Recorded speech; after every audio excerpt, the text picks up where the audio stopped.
The lights are on at Amzie Miller Field, and the Cougars of New Prairie will play host to the Eagles South Bend Adams. Coming up next on CBM, Cougar Broadcast Media.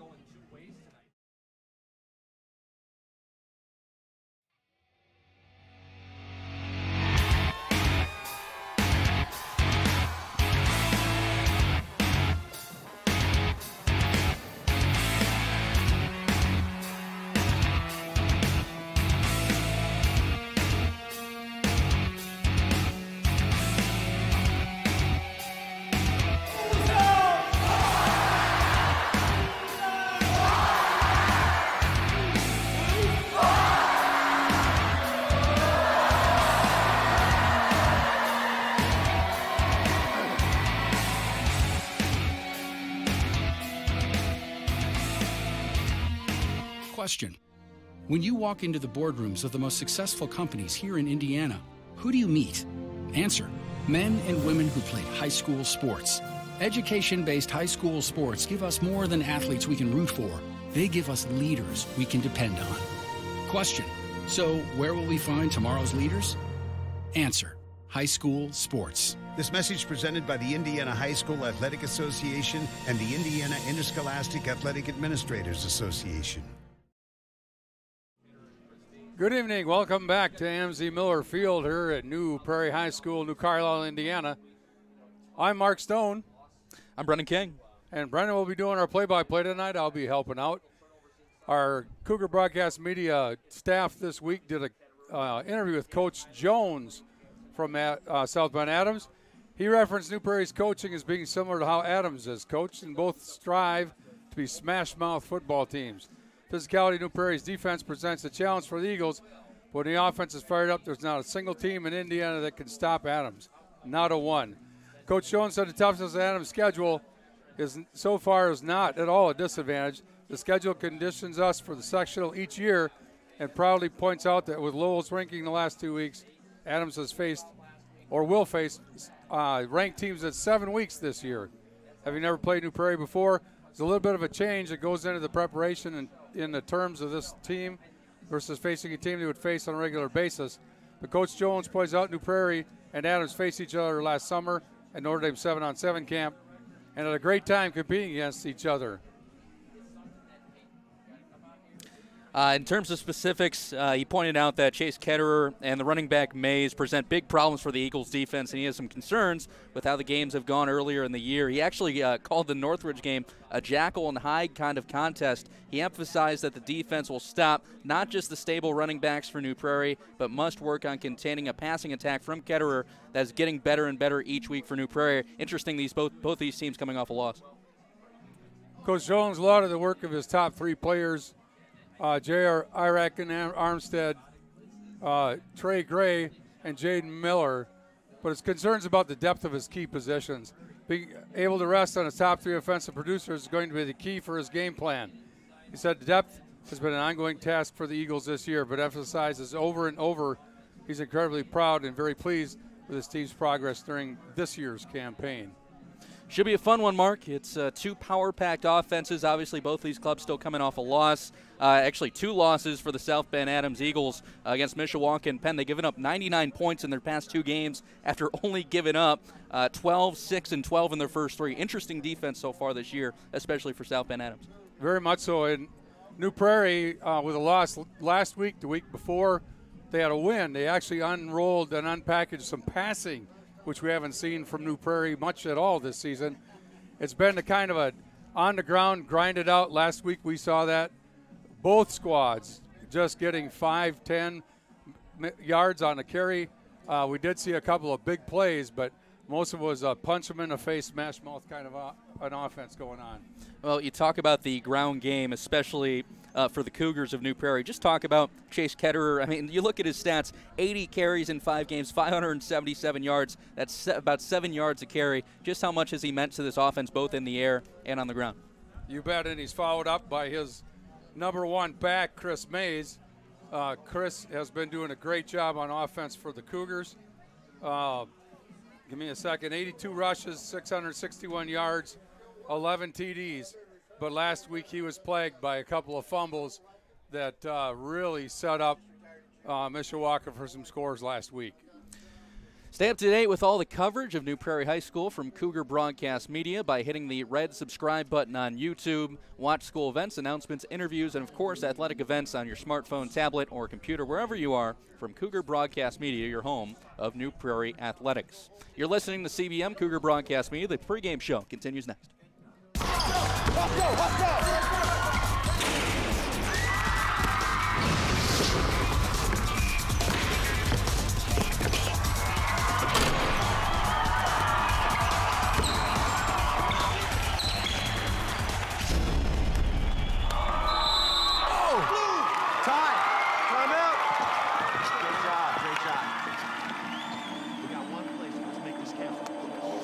I touched it.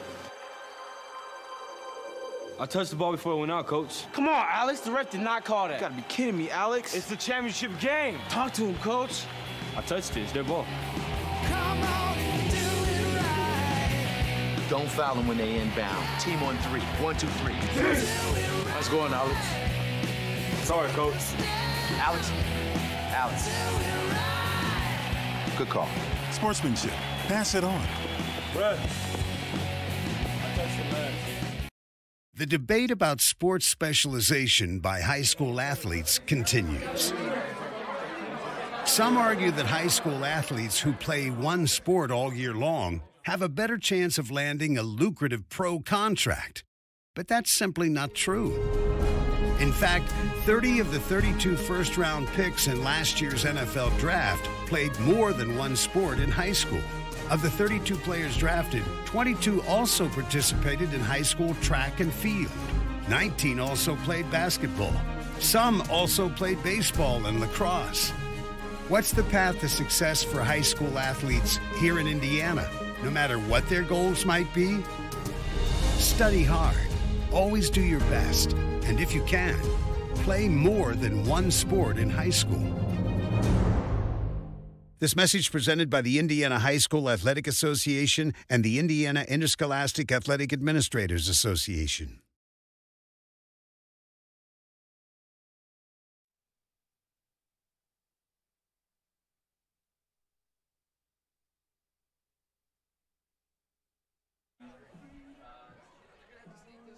We welcome you back on CBM Cougar Broadcast Media. My name is Brendan King. Alongside Mark Stone, we're glad to have you with us for a solid football game tonight on this Friday. New Prairie takes on South Bend Adams. The pregame show continues. We'll have another interview here on CBM Cougar Broadcast Media as New Prairie student Sean Kleppinger sits down with assistant coach of the Cougars, Bill Gum. Hi, I'm Sean Kleppinger. I'm here with Coach Gum. Coach Gum, it was a close game all the way through the 4 quarters of ball last week at the Amzie Miller Field. Talk to us about your good, bad, and ugly from last week's game against the Cavemen. What you saw as strengths, what you worked on during the practice this week, and what you want to build on as you pass midway through a regular season. Okay, obviously we weren't pleased with the outcome of the game. We had a couple costly turnovers that could have been points on the board. But I was pleased that our offense was able to move the ball down the field. We rushed for nearly 400 yards. We were able to complete a couple passes when we needed to. But altogether, we had some costly penalties that put us in bad situations. But ultimately, we can't have the turnovers. You have to be proud of the work of Chase Ketterer and Chris Mays put together last week, both combined for 150 yards each, and kept the Cougars in the game against a competitive Caveman squad. That's a heck of a backfield, both Chase and Mays. They run hard, and they're a good combination. They both have experience from last year. They both rushed for 1,400 to 1,600 yards apiece last year, so they got a lot of experience back there, so we're real pleased with their performances so far. Daniel Tyler, Dylan Rose, and Cade Boniface both had double-digit tackles last week. Talk about how that defensive unit has come together this season. Well, I think Dylan put together, one of his best games of the season. I believe he had 11 solo tackles. He led us. Which you're going to have in a game like that, a Mike linebacker, a middle linebackers against an option team. They're going to have to come up, fill the holes, and stop the option. Despite never playing on a Friday game, the Eagles and the Cougars faced off last summer during a 7-on-7 tournament at Notre Dame. Has that unique meeting helped prepare you for what Adams will bring to the field this Friday? We also had an opportunity to scrimmage them last year, so we got a little experience with them, and we got of their quickness and their physical size. They're a big team, but we did scrimmage them last summer down at Plymouth, and they showed they're a very physical and well-coached football team.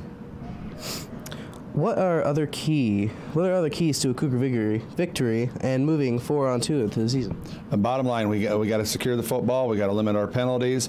Defensively, we have to be able to defend the pass, not get the ball thrown over our head, keep the offense in front of us, and try to make plays there.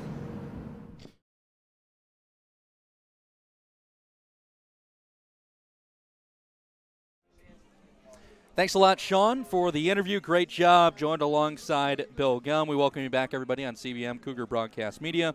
I'm Brendan King alongside Mark Stone, getting ready to bring you New Prairie against South Bend Adams, a Northern Indiana North Division Conference matchup, as both teams coming off a loss. First for the South Bend Adams Eagles, 2 losses. They've given up 99 points in their past 2 games. As we mentioned at the top of the broadcast, 51-27 loss to Mishawaka 2 weeks ago, and last week against Penn, dropped it 48-14. On the New Prairie side, lost last week to Mishawaka. Those first-place Cavemen, 27-21. Break down the game a little bit, Mark.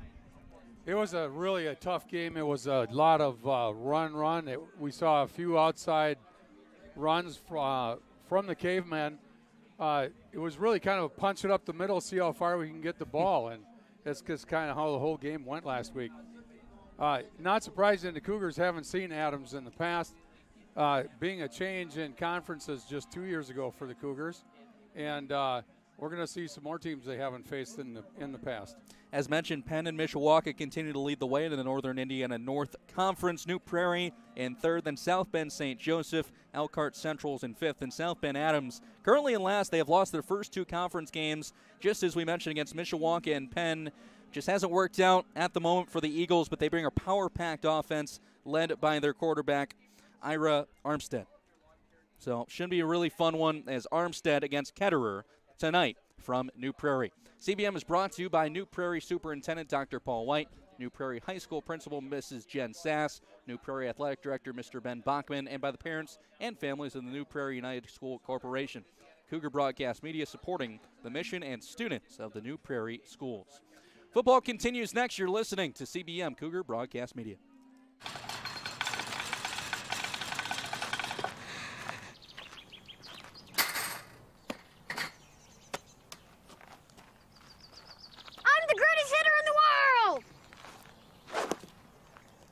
Strike 1. I'm the greatest hitter in the world! Strike 2.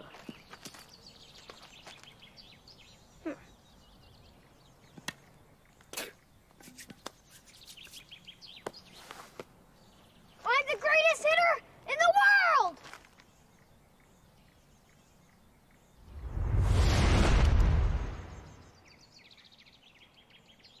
Strike 3. Wow, I'm the greatest pitcher in the world. Yes! Optimism. Pass it on.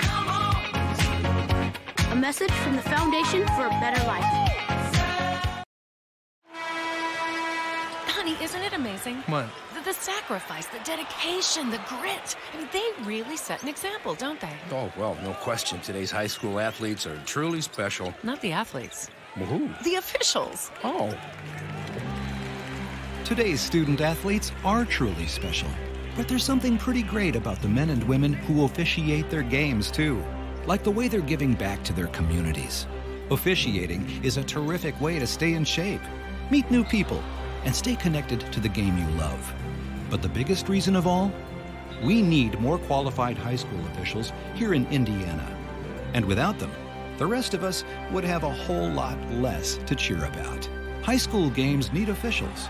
High school sports need you. Great call, Ralph! Yeah! Interested in becoming a licensed high school official? Go to highschoolofficials.com to learn more and begin the application process.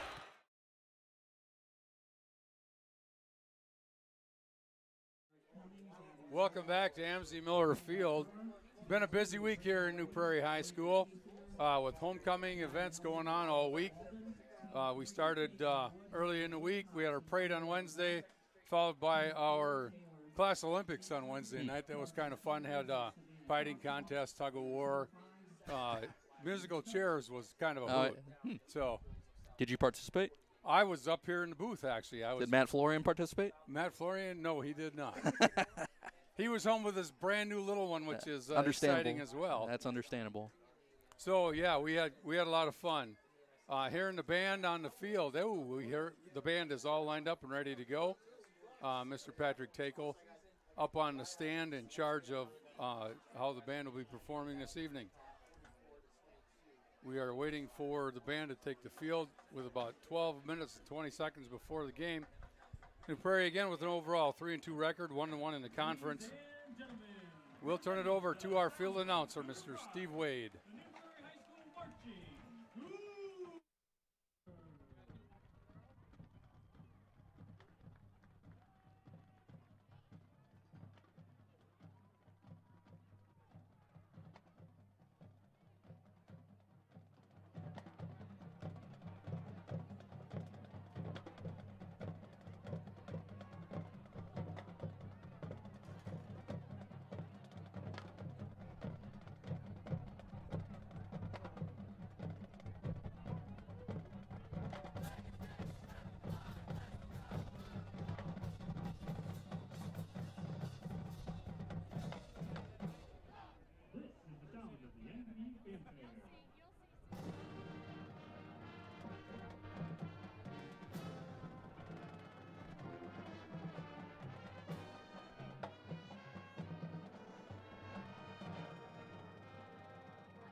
Cougar.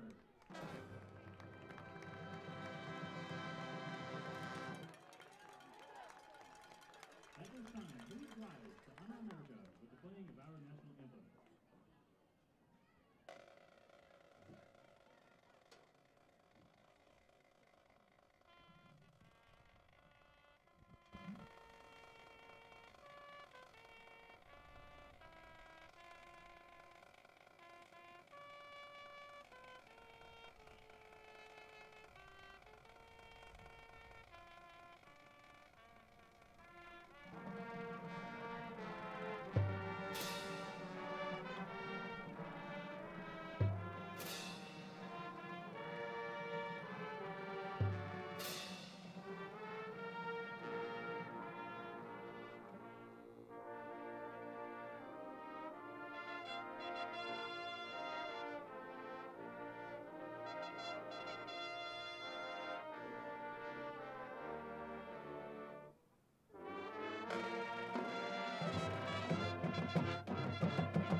Sharing.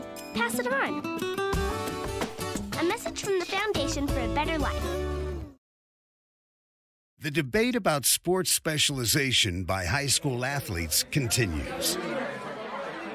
Some argue that high school athletes who play one sport all year long have a better chance of landing a lucrative pro contract.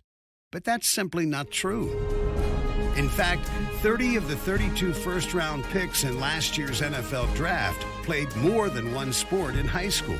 Of the 32 players drafted, 22 also participated in high school track and field. 19 also played basketball. Some also played baseball and lacrosse. What's the path to success for high school athletes here in Indiana, no matter what their goals might be? Study hard, always do your best, and if you can, play more than one sport in high school. This message presented by the Indiana High School Athletic Association and the Indiana Interscholastic Athletic Administrators Association. The debate about sports specialization by high school athletes continues. Some argue that high school athletes who play one sport all year long have a better chance of landing a lucrative pro contract. But that's simply not true. In fact, 30 of the 32 first-round picks in last year's NFL draft played more than one sport in high school. Of the 32 players drafted, 22 also participated in high school track and field. 19 also played basketball. Some also played baseball and lacrosse. What's the path to success for high school athletes here in Indiana, no matter what their goals might be? Study hard, always do your best, and if you can, play more than one sport in high school. This message presented by the Indiana High School Athletic Association and the Indiana Interscholastic Athletic Administrators Association. Question. When you walk into the boardrooms of the most successful companies here in Indiana, who do you meet? Answer. Men and women who played high school sports. Education-based high school sports give us more than athletes we can root for. They give us leaders we can depend on. Question. So, where will we find tomorrow's leaders? Answer. High school sports. This message presented by the Indiana High School Athletic Association and the Indiana Interscholastic Athletic Administrators Association. We are set for Northern Indiana North Conference High School football here at New Prairie High School. Good evening, everybody. On CBM Cougar Broadcast Media, my name is Brendan King, alongside my broadcast partner, Mark Stone, getting you set for South Bend Adams versus New Prairie. The Eagles and the Cougars will play for the first time against one another in the Northern Indiana North Conference. Both of these teams coming off losses, as we mentioned earlier on the pregame show. Last week for New Prairie, a 27-21 loss against Mishawaka. Last week for the Eagles of South Bend Adams, 48-14 loss against Penn. The week before that, they lost against Mishawaka, 51-27. So Penn and Mishawaka currently lead this conference. South Bend Adams looking for their first win in the conference, and New Prairie currently is in third, Mark. Yes, they are, and I think New Prairie, depends on what kind of offense they bring out tonight. We saw a little bit of passing a couple games ago, but if you look at Ketterer's numbers, he's only attempted 18 passes all season. Not many for the games that they have played. You look at Adams, they're not looking at a lot more passing attempts than the Cougars. So it looks like a couple of in-your-face kind of offenses coming onto the field. Chase Ketterer versus Ira Armstead is the quarterback matchup. Just as Mark mentioned, Chase Ketterer completing over 83% of his passes. His passes complete for an average of 25 yards, but again, that's because he has only completed 15 passes this year. He gets his work done on the ground. 577 yards this year on the ground for 8 touchdowns. If he can find his number one receiver, Cade Boniface, he should be able to put some yards on the board passing tonight. We'll see what Adams has for a backfield in our defense. Now, how about a guy like Chris Mays? We mentioned him at the top of this broadcast, too. How much easier does that make it then for Ketter when you have a solid running back option? It's a great option. Chris is a good running back. He runs pretty much downhill.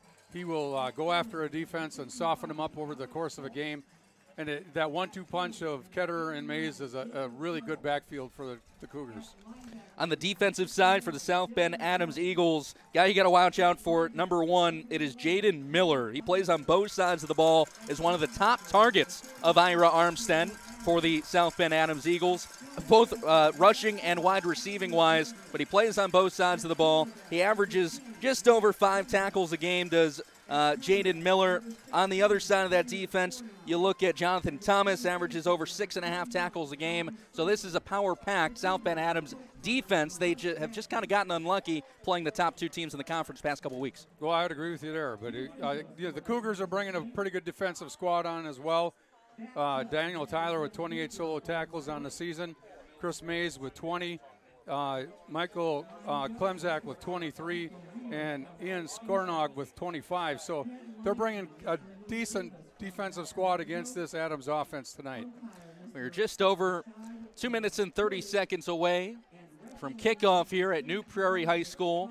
Just in about a few seconds, both teams will go out to midfield for the coin toss. Again, my name is Brendan King, alongside Mark Stone. We touched on this a little bit earlier in the pregame show, but you were here last week as the New Prairie Cougars dropped their game to Mishawaka 27-21. Break down the game a little bit again if you can.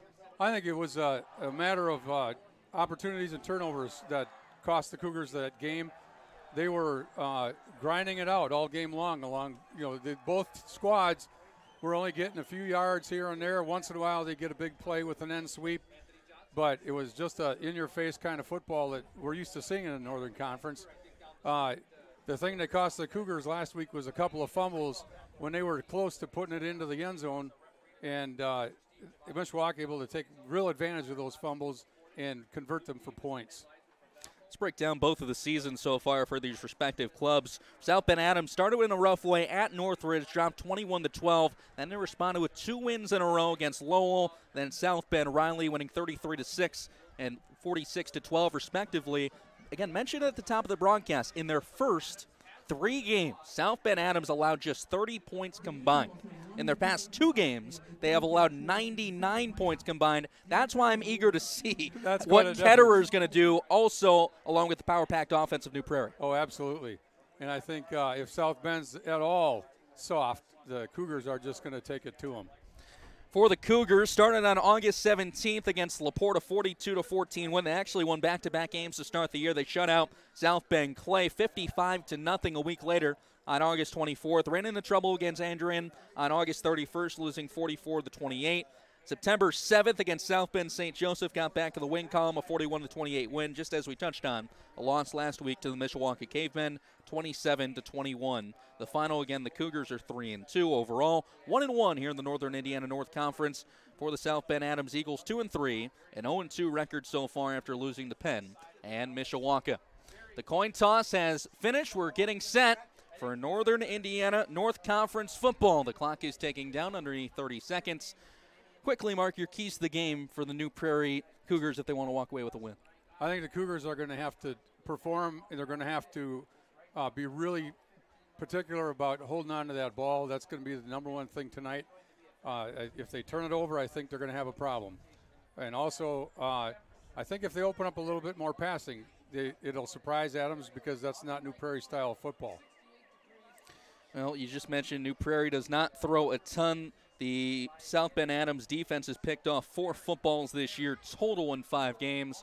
So we'll see how that matches up as 12 fresh minutes are on the clock. The teams are taking the field here at New Prairie High School. The lights are turning on. South Bend Adams in the white uniforms, the blue pants, blue helmets with a red logo on the right side. New Prairie, the gold jerseys, blue pants, gold helmets with black cages. South Bend Adams will kick off. They are moving left to right, while New Prairie will move right to left. We are set to go. 12 minutes on the clock, and we are underway as the kick is off. Fielding on his own 8. Here comes the New Prairie Cougars on the right side, brought down at about the 30-yard line or so, and Chase Ketterer will go to work. Chase Ketterer, only 18 pass attempts this year in 5 games, but completing 83% of those passes. Gets his work done on the ground, 577 yards, as he's also joined by 34 Chris Mays in that backfield, the 1-2 punch in the backfield for the Cougars. 1st and 10, ball on their own 30. Chase Ketterer will take his first snap of this ball game. In the shotgun, will take it himself to the left. As expected, he's tackled after about 5 yards or so. So the game plan right on as Ketterer has a keeper. Ramoni Stubbs with that stop for the Eagles. Yeah, and Ketterer loves to work out of that shotgun. You don't see him under center very much at all. So he is in his comfort zone right now. So Ketterer and Mays again in the backfield. Bunch set of wide receivers just to their right. And really no strong safety play at the moment. Nope, none. From the Mays. Eagles. Here's Mays towards the right side, takes a barrel of Eagles to bring him down. And he's on for a first down after that 2nd and 4 play. 1st and 10 for the Cougars, 11-13 to play in the first quarter. We are scoreless. Cougars on their own 42, 43-yard line. We'll see where they spot the ball. Be a 44-yard line of the Cougars. 1st and 10. Really no, just as we mentioned, no strong safety. The only guy really deep in the backfield for the Eagles is Miguel Zinowitz. He wears number 6 in white. Kenner in the shotgun, joined alongside by Mays to his left. Offensive line is packed for the Cougars. Ketterer, quarterback keeper, to his left. And tackled by a pair of Eagles. Jaden Miller. Ramoni Stubbs there again, number 20. He's been pretty active so far this first series. 2nd and 7, ball on their own 47 on the left hash mark. Ketterer standing on the 42-yard line in the backfield. No running back joined alongside. They'll send 2 in motion to the left. A couple of offensive linemen. Brian Hardison is there. Gets the snap from the shotgun. Keeps it himself, looking for room. Up the middle. Fights along for 6 yards or so.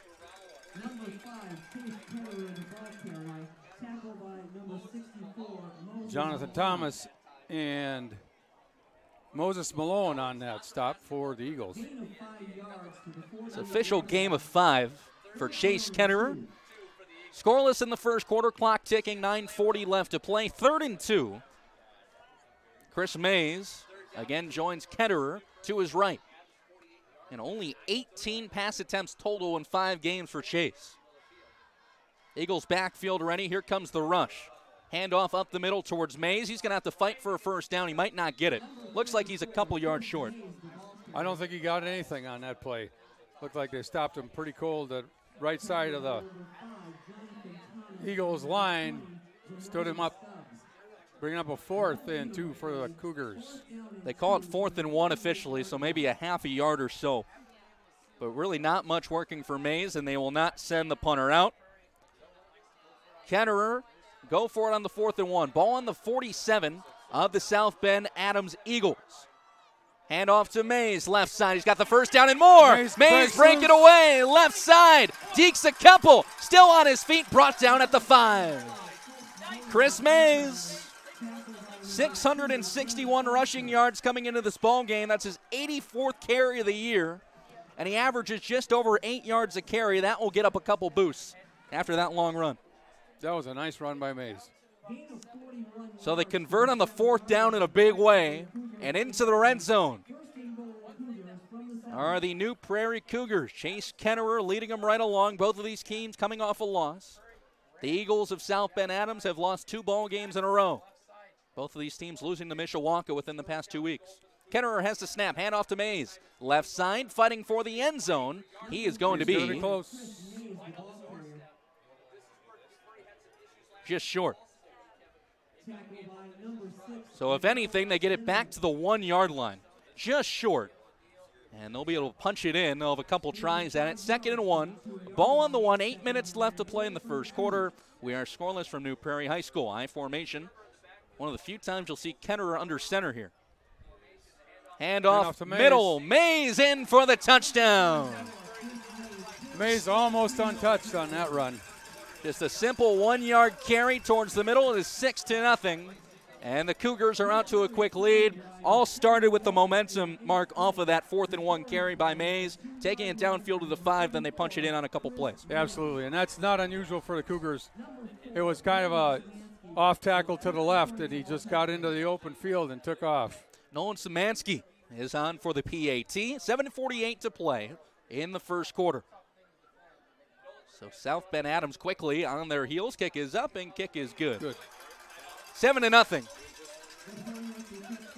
And now it will be Ira Armstead's turn for the South Bend Adams Eagles. Another talented quarterback who throws the ball quite a bit. 164 pass attempts this year, completing just over 47% of his passes. We'll see what Armstead can do as this offense of South Bend Adams, kind of a three-headed monster instead of the Ketterer and Mays punch for the Cougars. You see Armstead, you see Miller, and then you see the talented wide receiver Trey Gray, who has 692 receiving yards this year. So a power-packed offense that has been shut down in the past couple weeks, losing 51-27, 48-14 respectively in the past couple of weeks. And let's not forget, now this is a South Bend Adams team that has given up 106 points in 3 games now.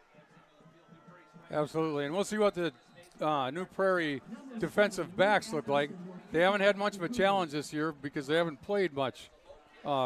Many teams that do a lot of passing, so tonight will be a little twist for them, and we'll see how they hold up. Luke Ackerson kicking off for the Cougars.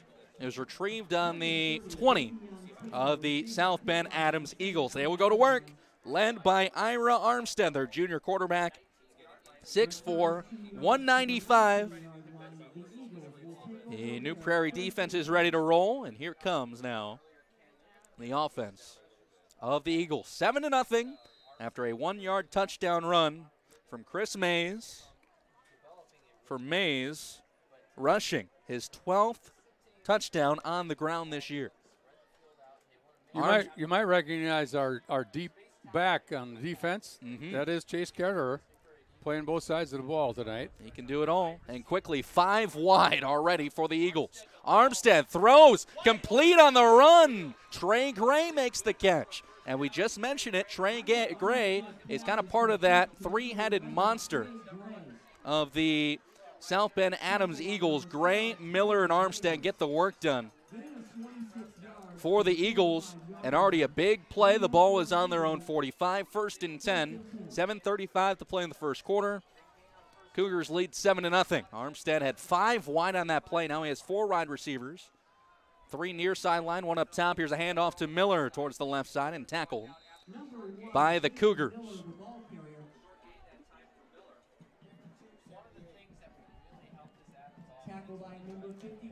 Kyle Weber and Connor Serber on the tackles of Miller, who gets his first touch. So after they're dropping their past 2 games in 2 weeks consecutively, South Bend Adams not wasting any time going deep on the first play. No, they are not. Hadn't been for the Cougars' Tyler Graber, that one might have broke loose too. Armstead sets up left side. Joined by Jaden Miller to his right. 4 wide receivers all go deep. The throw is off towards the middle and over the head of the strong safety, Chase Ketterer. Ketterer playing on both sides of the ball. One thing I will say for Armstead, he just proved that he's got some arm strength. So he's going to challenge that Cougar backfield. Now 78 completions in 6 games for Armstead. Completes over 48% of his passes. 9 throwing touchdowns, but 10 interceptions this year. He's got trips right on this play and 2 wide to the left. 5 wide, same as the first play. Ball on their own 48. Wants to throw. Armstead, pass off complete and hit hard. Trey Gray goes down. Big time tackle from Cade Boniface. He completely laid him out when he got that ball. And Trey Gray, mentioned one of the more talented wide receivers. He takes an early hit after he caught that big play to start the game. So maybe a little bit of retribution early on. 6:25 to play in the first quarter. 7-0 the score.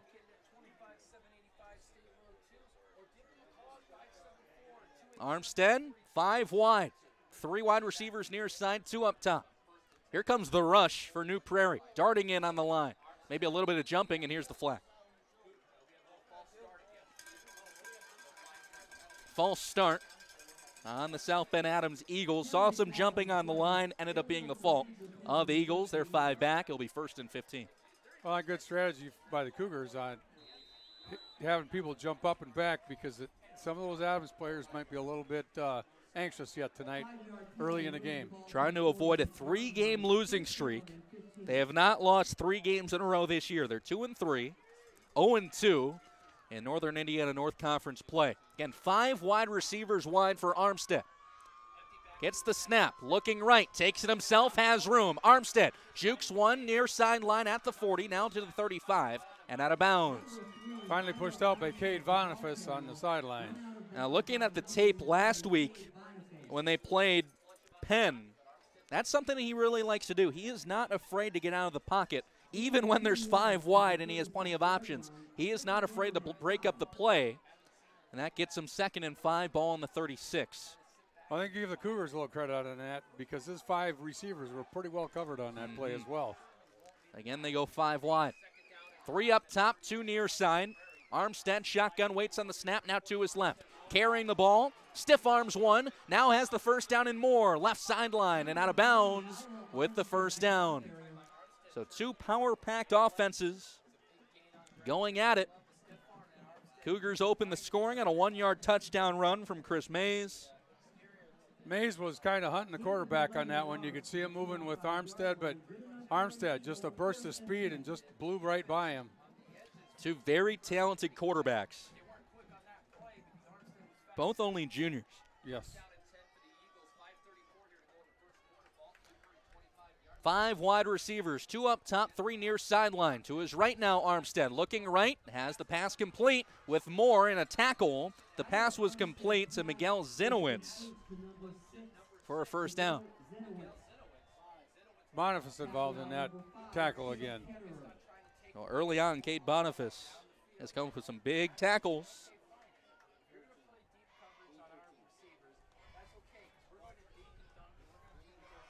First and 10. Ball on the Cougars 12. Again, 5 wide near the end zone. See if they look past a bobbled snap. Recovers, throw off, complete to Gray. Gray near the first down marker, dives in, may have it. And another pass complete to Trey Gray. And another tackle for Boniface. Boniface, 7 tackles a game is what he averages. Now has 38 solo tackles on the year in 6 games. Ball on the 3. 2nd and 1 for the Eagles. Looking to tie it up. They're down a touchdown. 5 wide receivers. Armstead takes it himself left side, looking for room. Touchdown, Eagles, 7-6. And on both of their opening drives, both New Prairie and South Bend Adams scored. On that play, he used his wide receivers effectively as blockers to get that corner and make the pylon. Armstead is in with the rushing touchdown, his 7th rushing touchdown this year. Amanda Abner on for the extra point. A lefty. And a gal. And a gal. Kick is up by Abner. It is good. Amanda Abner continues to be strong. Now 13 out of 16 this year on PAT attempts. She has not, though, attempted a field goal on the year. But now it's a tie game. 7-7 the score. 4:27 left to play in the first quarter.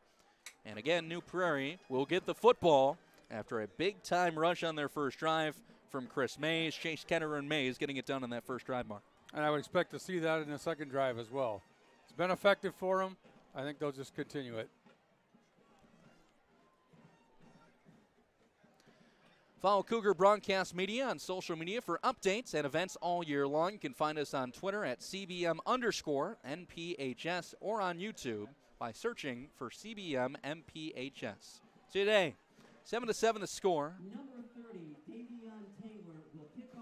Both teams score on their opening drives. Davion Taylor to kick off for Adams. Looks like Chris Mays is back. Is that right? Nope. Nope. Saw 4. Kick is off and retrieved by the Cougars towards the middle. I believe that was Skornog with that Skornog. reception. Ian Skornog, a quarterback. Yes. Also plays wide receiver and kick returner. It'll be 1st and 10 for the Cougars.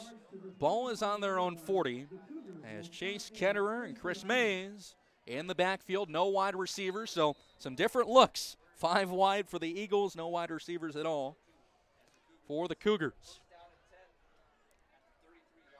4:20 to play in the first quarter, some movement on the line. Timeout called by the South Bend Adams Eagles. We'll take a break for the timeout. 7-7 the score, 4:20 to play left in the first quarter. You are listening to CBM Cougar Broadcast Media.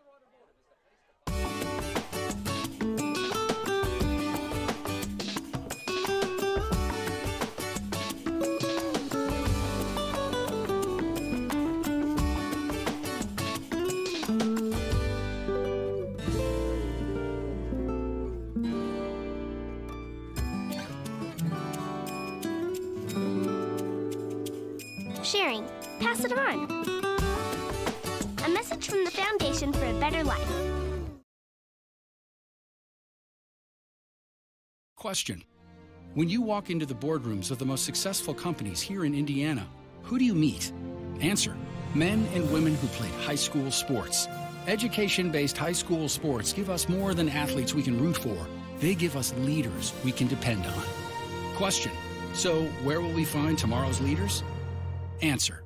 High school sports. This message presented by the Indiana High School Athletic Association and the Indiana Interscholastic Athletic Administrators Association. 1st and 10 the play for the New Prairie Cougars. Chris Mays gets the handoff right side and is brought down by the South Bend Adams defense. 7-7 the score. 4 minutes left to play in the first quarter. I'm Brendan King, joined alongside Mark Stone. It's a couple evenly matched teams going at it on this Friday night. Nice sunset. Very different offenses with Adams coming out 5 wide passing. The Cougars come out in a bunch and running every play. Yeah, no pass plays just yet as Ketterer takes it on a quarterback keeper to his left. That was 2nd and 6.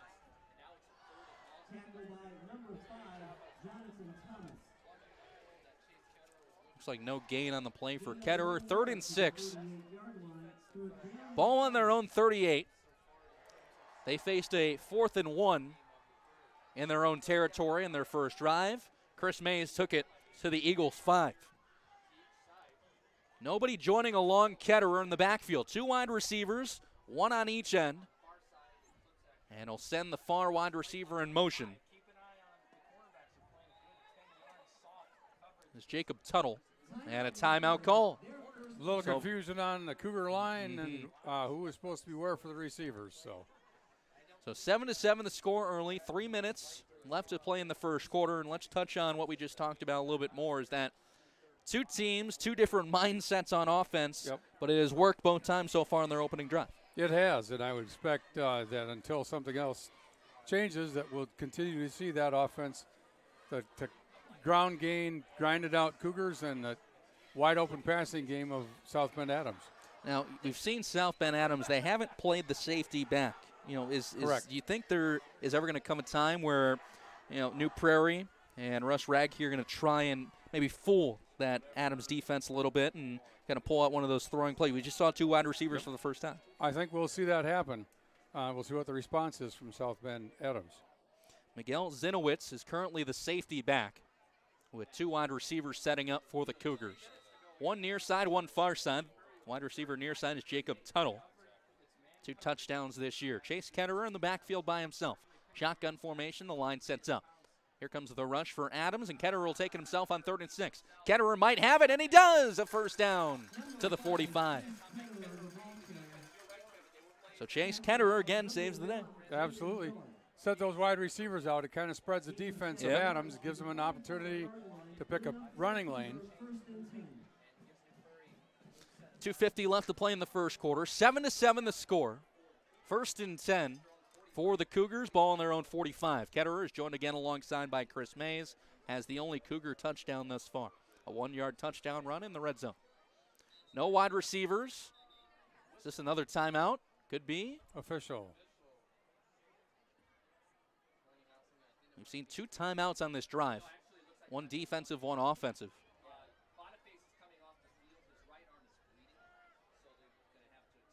Boniface comes off the field. Taylor Adams is now on right side towards Ketterer. So that substitution made. Clock ticking, under 2.5 minutes. Hand off to Mays, right side, now towards the middle. Shakes off a defender and shoots along for maybe 6 yards or so on the 1st and 10 play. So back to the bread and butter. There we go. That's how they play the game. 2nd and 3. And now at the 2-minute mark of the first quarter. We're tied 7-7. South Bend Adams 2-3, 0-2 in conference play so far in the Northern Indiana North Conference. For the New Prairie Cougars, 3-2, 1-1 in conference play so far. A handoff and a fake handoff. Ketterer takes it for the first down. The read option play. First time we've seen the read option tonight. It was. And he had a little trouble, ran into his own man, who was being held there by a couple of Adams defensive players, but nice run by Ketterer. But nonetheless, they are back in Eagles territory. The South Bend Adams defense has faced some serious adversity the past 2 weeks. 106 points given up in 3 games, including this one. 51 against Mishawaka, 48 against Penn. So far, 7. Read option again. Ketterer will take it away from Mays and shoot through the middle for a couple. So again, the read option is used by Ketterer. Strip the ball away from Mays, who's kind of on a sweep towards the right side. Just a gain of 2. 2nd and 8. Ball in the Eagles 34. Here's the wide receiver option now. 1 up top, 1 near side. Ketterer looking to the sideline for maybe an audible.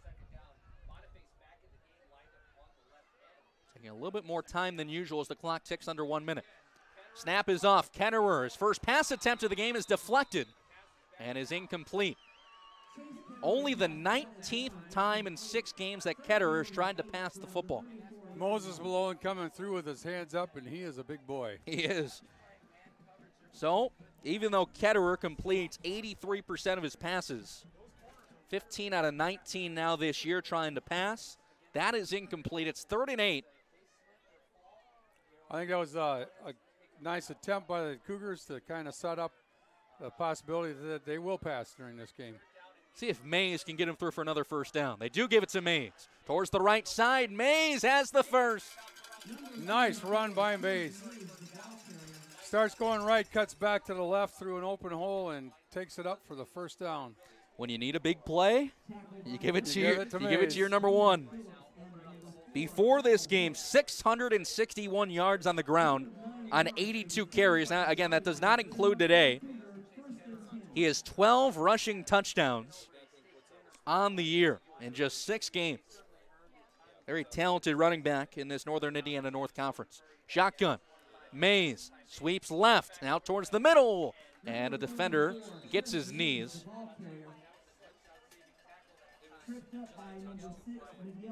Miguel Zinowitz has been all over for the Eagles as the clock ticks down, and the first quarter will end. 7-7 the score between the Cougars and the Eagles.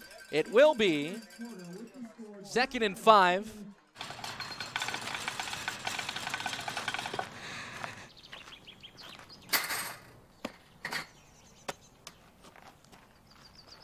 I'm the greatest hitter in the world! Strike 1. I'm the greatest hitter in the world! Strike 2.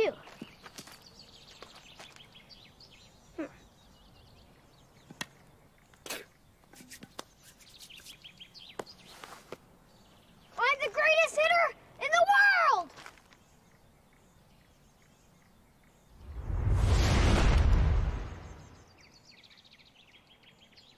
Strike 3. Wow. I'm the greatest pitcher in the world. Optimism. Pass it on. A message from the Foundation for a Better Life.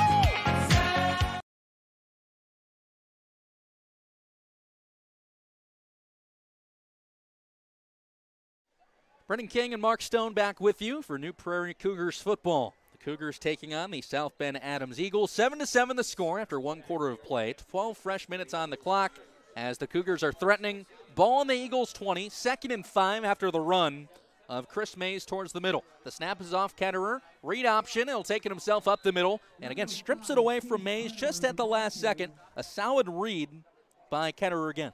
Absolutely. I've always found that option kind of interesting. I 2 guys carrying the ball at the same time is what it looks like to me. It really is. Really is. It's interesting. During my high school days, the south side of Chicago, that was really from 2009 2013, it was really when the read option offense was implemented in high school football.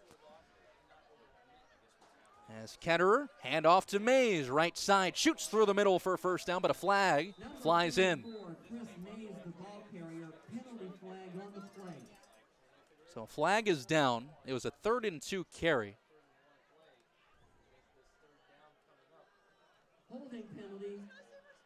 Holding on the defense.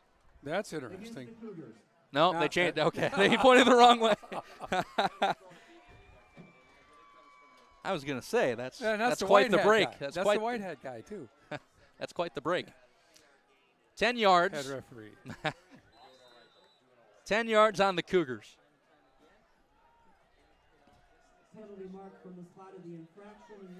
Mays and Ketterer in the backfield. Out wide right is Klemzak. Just that one wide receiver, as Mark mentioned. 3rd and 9, ball on the 24. Ketterer, a left side handoff to Mays, and he keeps it himself just at the last second. It will be short of the first down. But you're in prime position again for a 4th down play. You are, absolutely. This is a New Prairie special teams crew that has not attempted a field goal this year. Neither team has actually attempted a field goal this year. Yep. 4th and 4, the last time we saw a 4th down play, Chris Mays took it from about his own 50 to the 5-yard line of the Eagles. Ball is on the 19 of Adams. The head referee throws the flag. Illegal participation penalty against the Cougars. Illegal participation penalty. Russ Radke on the New Prairie sideline. Not pleased, to say the least. 5 yards again. It'll be 4th and 9 now. So that deficit gets a little bit bigger.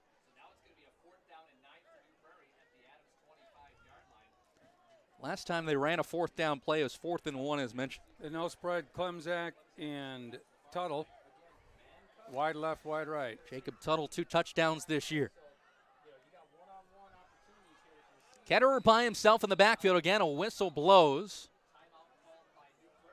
Timeout, New Prairie. We will take a timeout. 10 minutes, 9 seconds to play. 7-7 the score. You're listening to CBM Cougar Broadcast Media. Question. When you walk into the boardrooms of the most successful companies here in Indiana, who do you meet? Answer. Men and women who played high school sports. Education-based high school sports give us more than athletes we can root for. They give us leaders we can depend on. Question. So where will we find tomorrow's leaders? Answer. High school sports. This message presented by the Indiana High School Athletic Association and the Indiana Interscholastic Athletic Administrators Association.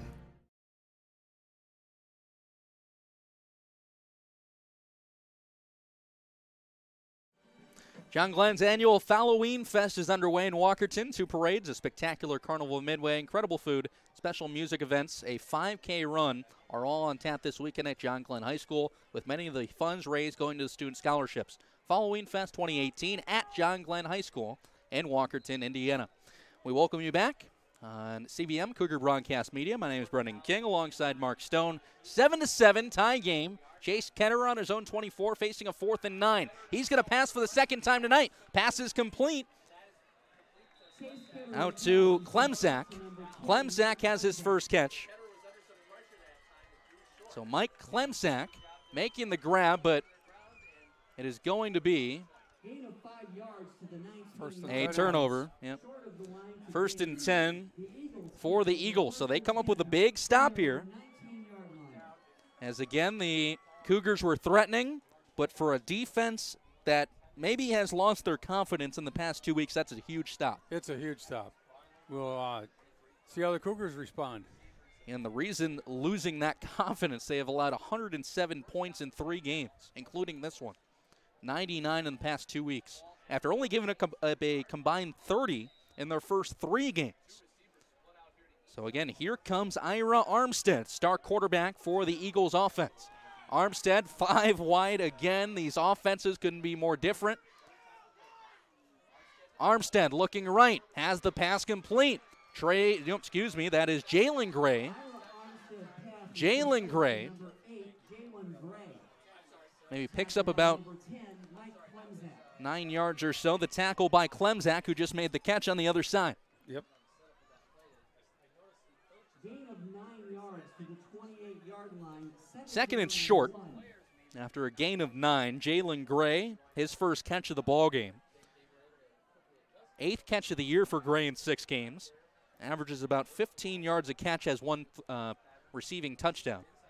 Armstead, joined by 1 running back in the backfield. 3 wide receivers, 4 wide receivers make that, to both sides. Here comes the rush. Armstead, he is going to go down. A sack for the Cougars. Chris Mays leading that group of Cougars that got to him in the backfield. Both sides of the ball. Chris Mays has a rushing touchdown. He also has a sack today. Mays, his 2nd sack of the year in 6 games.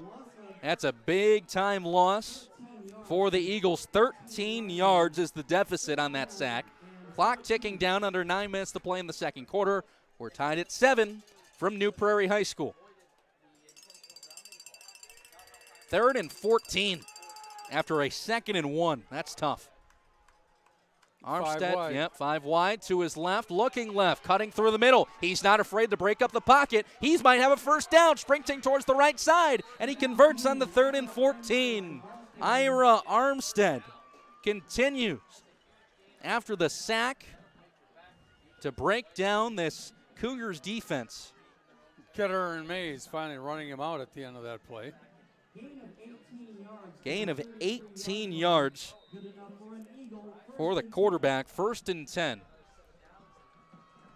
Ira Armstead is only a junior. Great size, 6'4", 195.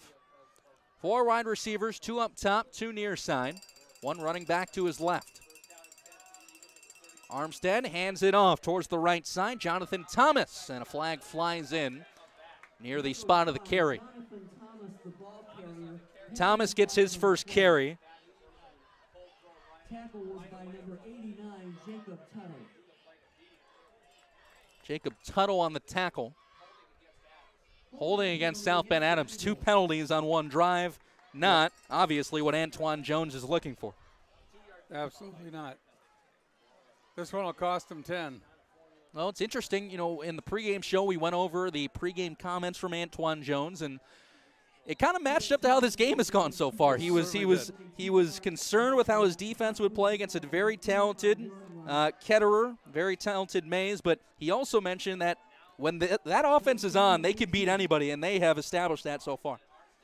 Armstead looking left, looking to throw near sidelines over the head of Trey Gray. Gray already has 1 catch today. And 2nd and long. Skorgnog running step for step with Gray on that last play. Tied at 7, second quarter, 8:12 to play. Ball on the 25 of the Eagles after the holding call.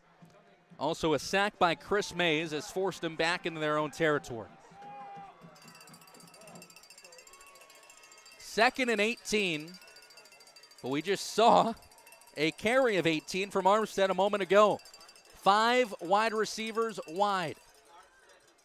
Has 1 near side, that's Gray, but the pass goes off to Trey Gray, who makes the play. Gray's on both ends, Trey and Jalen. Yep. Jalen was open for a screen on the left side, but he went with Trey, who was deep, just before his own 50. And he made the play for his 2nd catch of the day. 1st and 10 Eagles. So Armstead recovers after the sack, recovers after the holding call. Looking for their first Northern Indiana North Conference win. Armstead gets the snap, looking right, pass off, complete to Trey Gray. Tell you what, Trey Gray is only 5'9", 150, but he can pack a punch. He certainly has good hands. He's been snagging everything coming his way. Mm-hmm. Coming into this one, 692 receiving yards for 4 touchdowns. He averages 19 yards a catch. Adams with a hurry-up offense. No huddle. Armstead with the snap, looking towards the middle. Pass off, intercepted by the Cougars. The first time this year that the Cougars have intercepted a pass. Ira Armstead throws his 11th pick of the year and a defensive stop for the Cougars. And Jacob Tuttle with that interception. Tuttle's first interception. He has 2 receiving touchdowns this year. And now, after both teams score on their opening drive, both teams get a stop on the secondary drive. Ira Armstead had 5 wide. He threw into coverage, and Tuttle right there to make the pick. Now Chase Ketterer back to work in the backfield. 1st and 10. Ball on their own 43. 7:27 to play in the second quarter. We're tied up at 7. Motion from Mays. Mays takes the snap, sprinting towards the middle, diving with the right hand and going along for about 4 yards. One thing I can appreciate about Chris Mays as a runner, he doesn't do a lot of side-to-side stuff. He gets that ball, he goes straight ahead through that hole, and he just keeps pounding. Watching tape of him before this game, that's one thing I also noticed. The guy's he's got a bulldog mentality. He's not afraid to get in there. Yep. Not afraid to hit helmets. Clock ticks, 6:55 to play in the second quarter. 2nd and 6, ball on the 48. Mays in motion. Ketterer takes it, has some room, and jogging along, he will be stopped before the first down marker by a couple of Eagles. Double coverage from Hooks and Thomas. Kyle Hooks and Jonathan Thomas took both of them and all their strength to bring back him down. Chase Ketterer. They're going to be real close to that first down. Yeah, 3rd and short. Still no safety play deep from the Eagles. Their defense sets up, at least their secondary defense sets up maybe, 2 yards from the linebackers? Pretty shallow. Handoff to Mays, has the first down and more. Mays is hit by 3 Eagles. And the chains move for the Cougars. 1st and 10. Nice block by Whiteneck out here on the side to break Mays loose for that run. So now the question is, South Bend Adams got a stop on their last drive as a big confidence booster, but can they do it 2 times in a row? Exactly. 5:58 to play, 7-7 the score, 1st and 10. Ball on the Eagles 39. No wide receivers. Mays to the right of Ketterer. Ketterer gets the snap, fakes to Mays. Ketterer takes it himself, 5 yards towards the middle, and is tackled. Using Mays as a blocking back, trying to get a little bit of additional yardage on that play. Jalen Gray on the coverage. Only 2nd and 7. It's only a gain of 3 for Ketterer, who continues to punch his way along upfield. Lights in full effect. The sun is set. A beautiful sunset left side.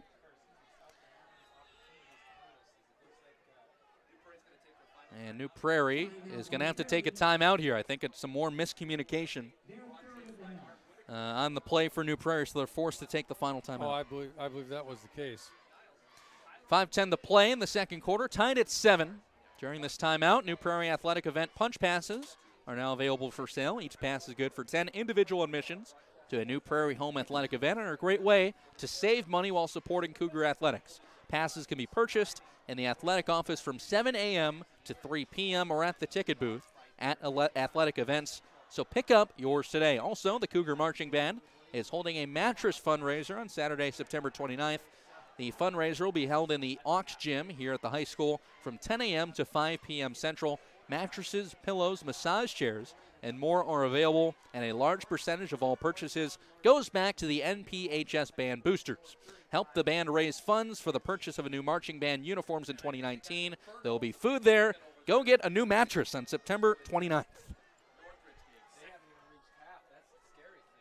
Chase Ketterer, 2nd and 7, ball on the 36. Mays in motion to his right. Hand off to Mays, right side. Cutting towards near sideline. Mays is going to be brought down before the first down marker. On the coverage, Ben Foster. And a guy that's been all over on defense today is Miguel Zinowitz. He has been not necessarily the safety, but the guy that's been farthest back, but he has covered a ton of ground being deep in that secondary. 3rd and 4. And this is, I think, Mark, the true test for Adams. Can you get the stop right now? That'll be 2 in a row. Ketterer has the snap. Hand to Mays. They're not going to get the stop. Mays carries along. He has room. Sprinting through. Mays is brought down at the 2-yard line. Just like on the 4th and 1 in the first quarter, Mays breaks through and gets into the red zone by himself. We got Mays limping to the sideline. Yep, near sideline. Mays is limping that left leg. Could have been caught. 1st and goal otherwise for the Cougars. Ketterer under center. Ketterer takes it himself. Ketterer! Touchdown. Nice run, Ketterer. Both touchdowns for the Cougars have been short rushes. A 1-yard carry for Chris Mays in the first quarter, and Chase Ketterer breaks through with his 9th rushing touchdown on the year. Ketterer has thrown 4 passing touchdowns. I think big concern is Chris Mays on that sideline. Agreed. Hopefully that's a cramp. Sure, that's Russ Radke is thinking. Szymanski in for the extra point attempt. Szymanski hit earlier. Now 18 out of 21 this year on the PATs. He has not attempted a field goal this year. Snap is off. Kick is good. 14-7. 4:15 left to play in the second quarter. You're listening to CBM Cougar Broadcast Media. Let's go.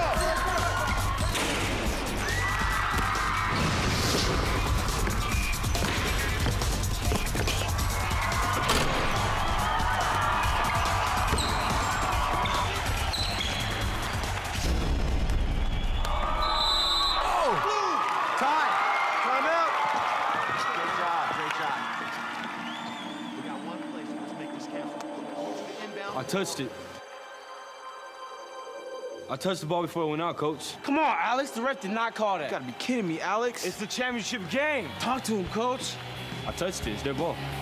Come on, do it right. Don't foul them when they inbound. Team on 3. 1, 2, 3. Nice going, Alex. Sorry, Coach. Alex. Good call. Sportsmanship. Pass it on. Brett. We welcome you back on Cougar Broadcast Media, joining you in progress of the kickoff. The kick by Luke Ackerson skipped past the receiver's back for South Bend Adams. Trey Gray picked up the ball and was sprinting towards his sideline, far side. I think Kyle Hooks expected that to be a little bit of a shorter kick, and it went over the top. And luckily Gray picked it up back there and took off. He didn't get much of a return. So that'll put Adams back in their own territory pretty deeply to start this series. Ball on their own 17. As we know, Ira Armstead capable of these long drives. And a quick handoff. Jaden Miller gets his second touch of the game. Miller skips across for a couple. Under 4 minutes to play in the second quarter. 14-7 the score. Just saw a rushing touchdown from Chase Ketterer. His 9th rushing touchdown on the year. And going back to what we just talked about, that 3rd and 4 play where Mays broke across for the 2, that was kind of the play for South Bend Adams. And for them, they just couldn't come up with that second big stop of the game. Exactly. Absolutely. 2nd and 7. Clock ticking, 3:35 to play in the second quarter. Armstead alone in the backfield, 5 wide receivers. Looking left, again, he's not afraid, now he looks right. Trey Gray with the catch at the 50, but did he drop it? They're going to call it incomplete. Trey Gray might have had it, what, 60% of the way? Absolutely. 70% of the way? Couldn't hang on to it as he hit the ground. And that is incomplete. Obviously, that topic is heavily debated now in the NFL of what is and what is not a catch, but no replay here in high school. So the referee making the call. 3rd and 7. Armstead. Armstead with the pressure. The throw is off and in the grass. Well, looks like Chris Mays is not any too worse for the wear. He went right after Armstead and pressured him to get that thing out early and throw it incomplete.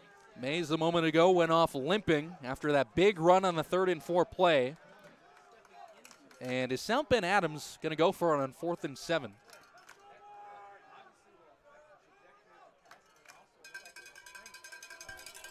They are going for it. The ball is on their own 20. It is 4th and 7.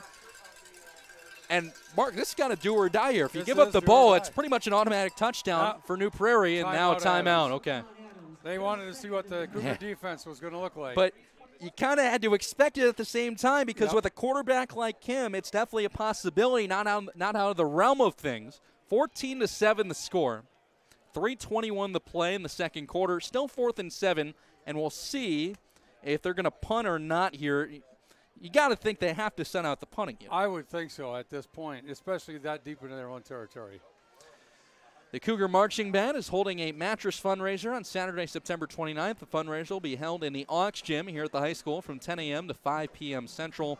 Mattresses, pillows, massage chairs, and more are available, and a large percentage of all purchases go back to the MPHS Band boosters. Help the band raise funds for the purchase of the new Marching Band uniforms in 2019. Barbecue pulled pork sandwiches will be for sale as well. Help our band and help yourself rest at night by getting a new mattress on Saturday, September 29th.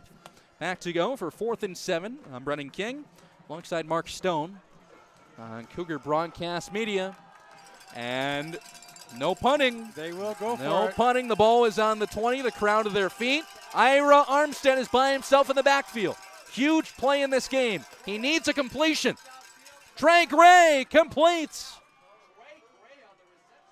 Trey Gray comes up huge on 4th and 7 and a 1st and 10 now. Fresh set of downs for the Eagles. That has got to build some confidence for their offense. Boy, oh boy. That's 3 times they've overcome a great big yardage difference going from 4th to 1st, and they've picked it up each time. This is a team that has lost back-to-back games in conference. They have not won a conference game yet.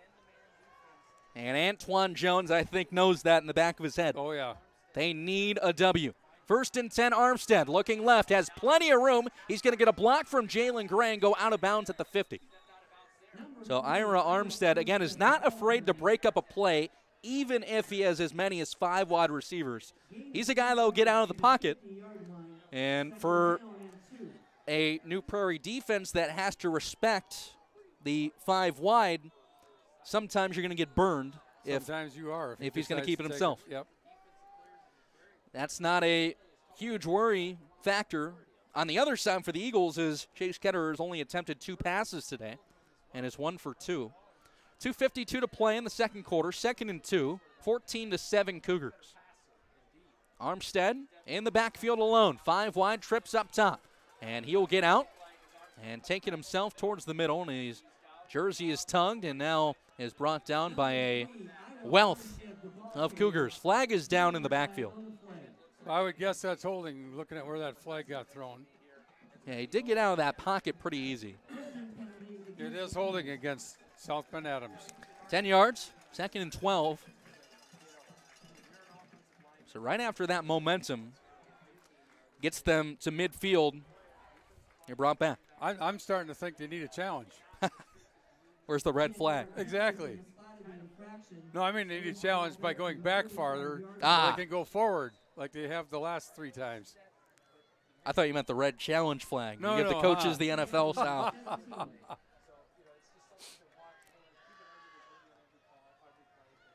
2nd and 17. Ball on their own 35 now. Clock ticking under 2:20. Armstead gets the snap. Armstead looking right. Armstead passes off. and incomplete. Just to the left of Chase Ketterer. A little bit behind his receiver on that pass. Gray was kind of looking, I think, a little further toward this side of the field, but the pass went behind him. Armstead has already thrown a pick today. First pick by the Cougars defense this year. Third and long yardage for Adams. 17 to be exact. They went for it on 4th and 7. They got the big first down. Will they go to the air here as Trey Gray is way at the top of your screen, far sideline. And before that, we will have a timeout. 14-7, Cougars lead. 2:17 to play in the second quarter. You're listening to CBM Cougar Broadcast Media. Question. When you walk into the boardrooms of the most successful companies here in Indiana, who do you meet? Answer. Men and women who played high school sports. Education-based high school sports give us more than athletes we can root for. They give us leaders we can depend on. Question. So where will we find tomorrow's leaders? Answer. High school sports. This message presented by the Indiana High School Athletic Association and the Indiana Interscholastic Athletic Administrators Association.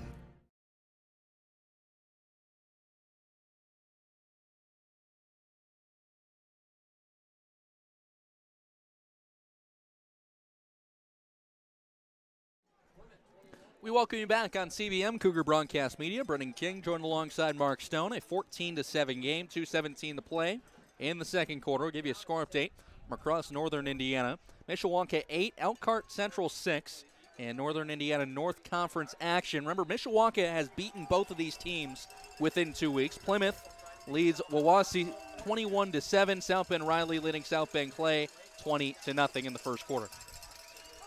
3rd and 17. Armstead. Armstead looking deep. Armstead over the hands of the intended receiver. Armstead looking for Zenowitz, who has been all over the place on defense, just has not seen that same momentum offensively yet tonight.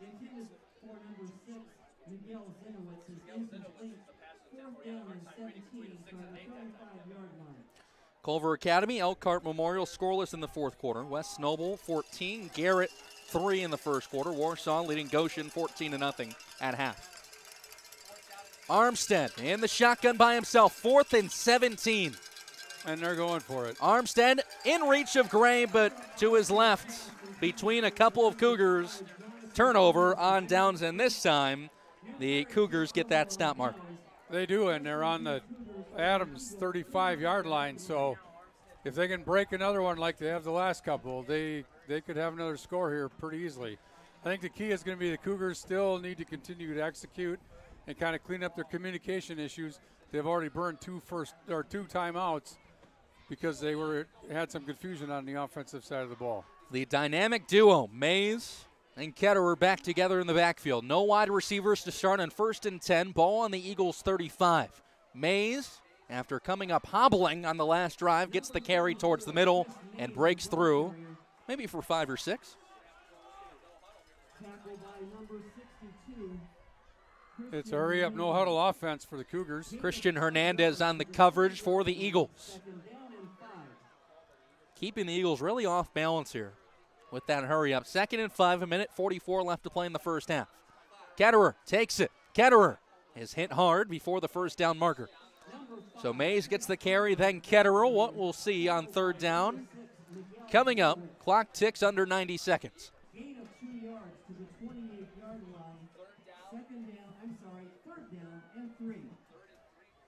Third and 3. No wide receivers. Line is packed for the Cougars.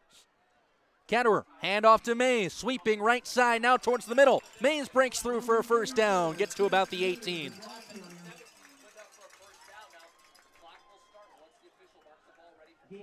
First and 10. Fresh set of downs. Cougars already lead by a touchdown. It's 14-7. Cougars with that real quick hurry-up, no-huddle offense going. Ketterer, same play. Mays, right side. Mays, a stiff arm and gets the 10. And the clock ticks under 60. And remember, no timeouts are available for the Cougars. They've had to use all of them after a couple miscommunication plays. Clock now ticks down under 50. Neither team has attempted a field goal this year. Ketterer sets up left of Mays. Mays towards the middle and is landed on top of plenty of Cougars and Eagles. Clock stops. Clock will continue and the referee places the ball under center. Quick substitution made by the Eagles. 35 seconds to play, 14-7. You would love to get this 2 possessions going into halftime. Clock ticks under 30. Ketterer takes it himself. Ketterer is just short. Just short of the Just line. short. 18 to play. They need a quick play, 2nd and 1. Ball on the 1. Keeping him off balance. Ketterer gets the snap. 9 to play. Mays is brought down, and they need to set up. They have 5 seconds to play. Thomas drops him in the backfield, and that keeps the Cougars from scoring, and that'll be the end of the half. What a play by Jonathan Thomas to bring down Chris Mays. We're at halftime. The score is 14-7. They can't get it to 2 possessions, and we head to the halftime break. You're listening to CVM Cougar Broadcast Media. The debate about sports specialization by high school athletes continues. Some argue that high school athletes who play one sport all year long have a better chance of landing a lucrative pro contract. But that's simply not true. In fact, 30 of the 32 first-round picks in last year's NFL draft played more than one sport in high school. Of the 32 players drafted, 22 also participated in high school track and field. 19 also played basketball. Some also played baseball and lacrosse. What's the path to success for high school athletes here in Indiana, no matter what their goals might be? Study hard, always do your best, and if you can, play more than one sport in high school. This message presented by the Indiana High School Athletic Association and the Indiana Interscholastic Athletic Administrators Association.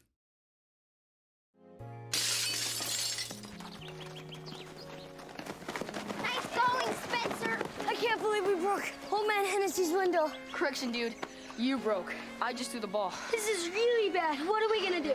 We? Go to the door, ask for the ball back. Are you serious? It's my ball, Myrtleback. You're so dead. I'd run away.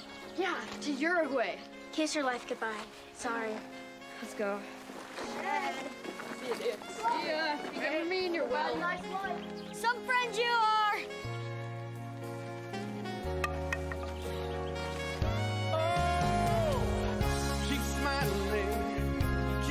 Hi. Hi. Tell him it was an accident. And we can fix the window. Come on. I'll come with you. Loyalty. Pass it on. You go first. A message from the Foundation for a Better Life. Honey, isn't it amazing? What? The sacrifice, the dedication, the grit. I mean, they really set an example, don't they? Oh, well, no question. Today's high school athletes are truly special. Not the athletes. Well, who? The officials. Oh. Today's student athletes are truly special. But there's something pretty great about the men and women who officiate their games, too. Like the way they're giving back to their communities. Officiating is a terrific way to stay in shape, meet new people, and stay connected to the game you love. But the biggest reason of all? We need more qualified high school officials here in Indiana. And without them, the rest of us would have a whole lot less to cheer about. High school games need officials. High school sports need you. Great call, Ref! Yeah! Interested in becoming a licensed high school official? Go to highschoolofficials.com to learn more and begin the application process.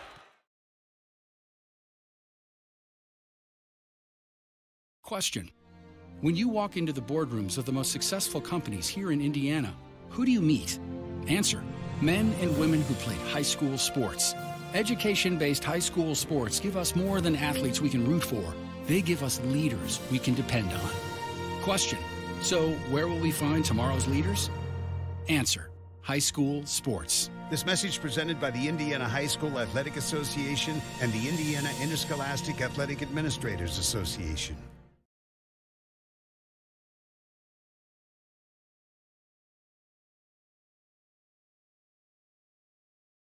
sophomores is Cameron Nichols. She is the daughter of Samantha Haynes. She is involved in basketball, track, and 4-H. She also enjoys being with friends and draft horses. Her future plans are to go to college. Sophomore representative, Cameron Nichols. Representing the junior class is Isabella Sykes. She is the daughter of Jeff and Marie Sykes. She is involved in Student Senate. Her future plans are to attend Ivy Tech and become a registered nurse. Junior representative, Isabella Sykes.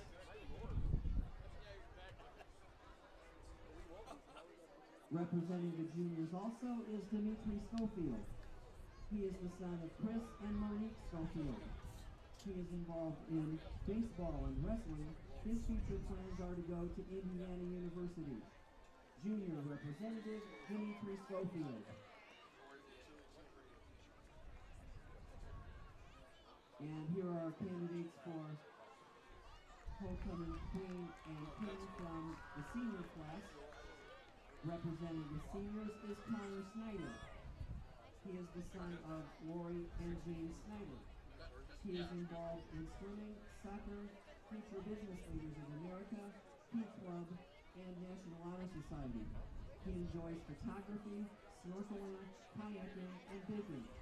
His future plans are to study information technology and technology management at Indiana University, Bloomington. King candidate, Connor Snyder. Also representing the senior class is Benjamin Lee. He is the son of Charles Lee and Kathleen Furling. He is involved in wrestling, track, National Honor Society, and 4-H. He also enjoys draft horses, yelling at Brent, and staying out till 4 in the morning with friends. His future plans are to study electrical engineering technology at Purdue University and continue into the Navy as an officer. King candidate, Benjamin Lee. Also representing the seniors is Callie Frayling. She is the daughter of Angela and Matt Frayling. She is involved in FFA and baton twirling. She enjoys drawing as well as competing with baton twirling outside of school. Her future plans are to study dentistry at IUPUI and join a military branch for ROTC. Queen candidate, Callie Frayling.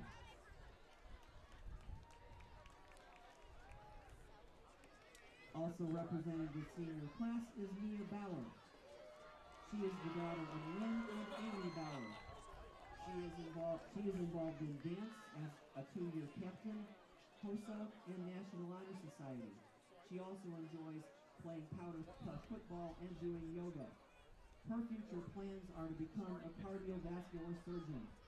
Queen candidate, Mia Bauer.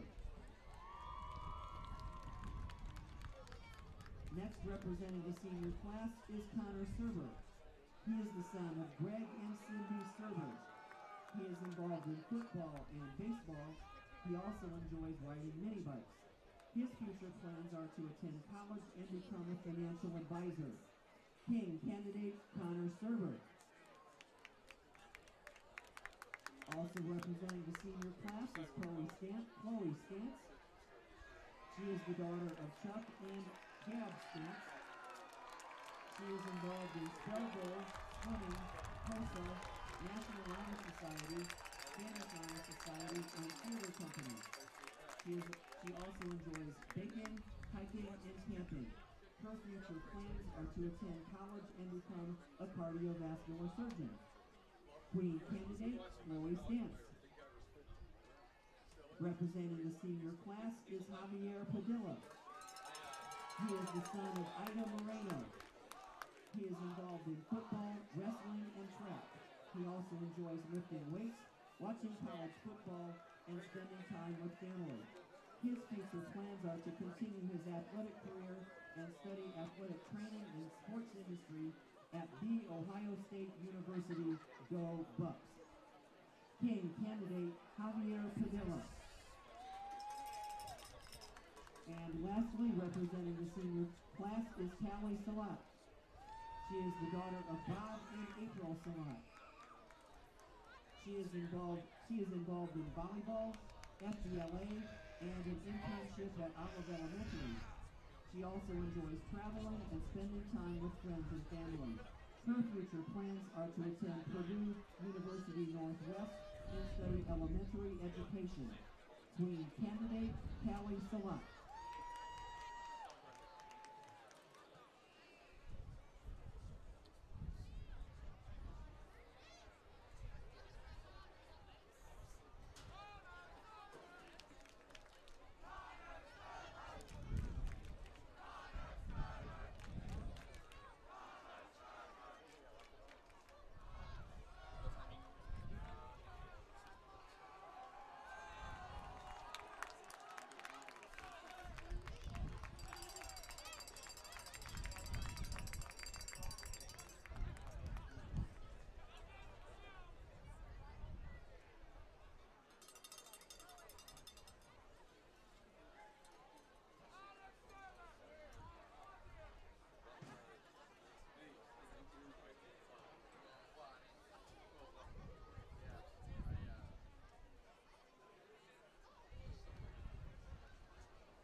Strike one.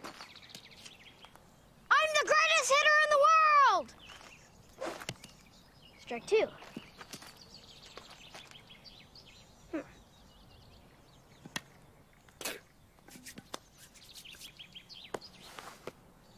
I'm the greatest hitter in the world!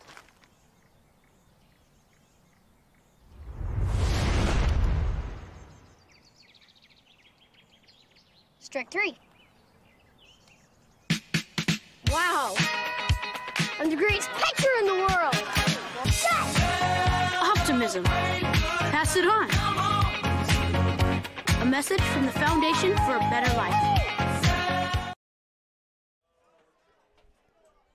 Halftime at Amzie Miller Field. Cougars lead the Eagles 14-7 in this Northern Indiana Conference matchup. Alongside Brendan King and Mark Stone, I'm Matt Florian. Very happy to have you aboard, and we're very happy to invite into the broadcast booth this evening for your halftime entertainment and interview the new head coach for the New Prairie men's basketball team, Chris Davis. Coach, welcome aboard. Glad to have you with us here on halftime. And I guess the first thing is, this is your first year at New Prairie, obviously not new to teaching, and you came from Goshen. Talk to a little bit about the road back to New Prairie. Yeah, well, graduated in 1998 from New Prairie and went away for a little bit. Last 10 years I've been at Goshen High School. I guess I should say 7 years at Goshen High School, 3 years at Goshen Middle School teaching, but last 7 years at Goshen High School coaching. So it's good to be back. It's definitely been a while. So. And you come in with a social studies background. You're now teaching in the department. And I guess the first question is, you know, in terms of teaching, how's the acclimation been from Goshen coming back to New Prairie first as a teacher, roaming the halls again at New Prairie? Yeah, well, if you've been to New Prairie lately, it's definitely a lot different than 1998. But it's been great. You know, the kids have been good. It's been fun. Kids are kids, so wherever you go, they're going to be kids. So it's been fun. Kids have been great. And obviously, like we mentioned, head coach of the men's basketball team once again, and you were a player here under the current Dean of Students with New Prairie, Jim Parent. Now, obviously, we know him in the community as Dean of Students and teacher before that. Talk to us a little bit about what it was like working for him as a player and as an athlete here at New Prairie. Yeah, it's fun. It's fun because, you know, being your former coach, he's always your coach. And so coming back, and he's kind of your go-to when it comes to student discipline and all things New Prairie High School. It's a fun dynamic now, but it's been great. And obviously, you being the current ball coach and being able to rub shoulders with your ball coach back on, has that helped you in terms of transitioning from your background of assistant coaching to the head coach position here at New Prairie? Oh, definitely. He's definitely been a good resource for me to go to. Somebody with experience, head coaching experience, knows the community, which is great. Knows the school. But yeah, he's been a really good resource for me. Now coming in, obviously, over the summertime, having to build into the program. Talk to me about the background, and talk to me about what the program looks like. Obviously, still preseason workouts are still a couple of weeks away, obviously, but gearing up for the 2018-19 campaign. How does the program look from where you're sitting right now? Well, we had a really good summer. It was a quick summer, went by fast. Got the job at basically started June, and it was all systems go from the get-go. The past couple weeks we've had some good preseason workouts. We've had 23 kids showing up, which has been great. We've been getting after it. Anxious to get the season started. Outlook for the year. We got 65-70% of our scoring coming back, so we're looking for big things. Absolutely. You're returning Tuttle. You're returning Chase Ketter, I believe, is coming back. You're returning Nick Wilson is coming back. All these players that really form the core, the junior and senior core, how's that helped in terms of building the JV and the freshmen and hopefully the middle school programs as well? Yeah, they've been really good leaders, especially during the summer. They really helped me out getting everything going. During off-season workouts now, Nick Ryan's been really great. Some of our kids coming back have been really great. So it's been good. Anxious to get some of these football guys back in the gym and getting that rolling. But hopefully they'll continue to kick butt out on the gridiron. So. And obviously being here, does it ever concern you, with especially an athlete like Chase Ketter, who is, just such a stud in the fall? Does that ever do you ever worry about transitioning from one sport straight into the next in terms of multi-sport athletes, or is that something where anything that they can do to help condition will help you out, or as a head coach, does that ever come into effect? Kids competing at a high level is going to help you no matter what sport you're playing. And so, a Chase Ketterer, who's our starting quarterback, coming from football to basketball, is only going to bring great things to our whole program as far as competing at a high level and being tough mentally and physically. So, I love that aspect of multiple sport athletes just because of the toughness they bring from sport to sport.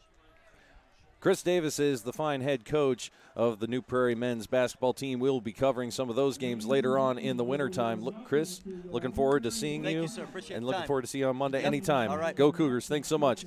Halftime here at Amzie Miller Field. 14-7 is the score. Your Cougars lead the Eagles. This is CBM Cougar Broadcast Media.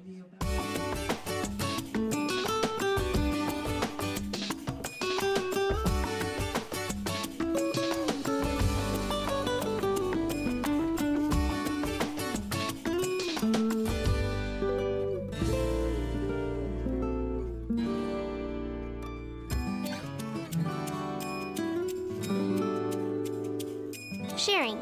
Pass it on. A message from the Foundation for a Better Life. Question. When you walk into the boardrooms of the most successful companies here in Indiana, who do you meet? Answer. Men and women who played high school sports. Education-based high school sports give us more than athletes we can root for. They give us leaders we can depend on. Question. So where will we find tomorrow's leaders? Answer. High school sports. This message presented by the Indiana High School Athletic Association and the Indiana Interscholastic Athletic Administrators Association.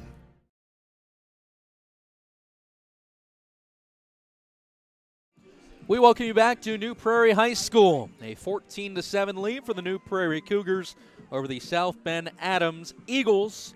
Chase Ketterer, Chris Mays. I think that's the story of the first half for the Cougars offense. It certainly is. In fact, Mays with 19 carries for 156 yards, and Ketterer with 14 carries for 61 yards.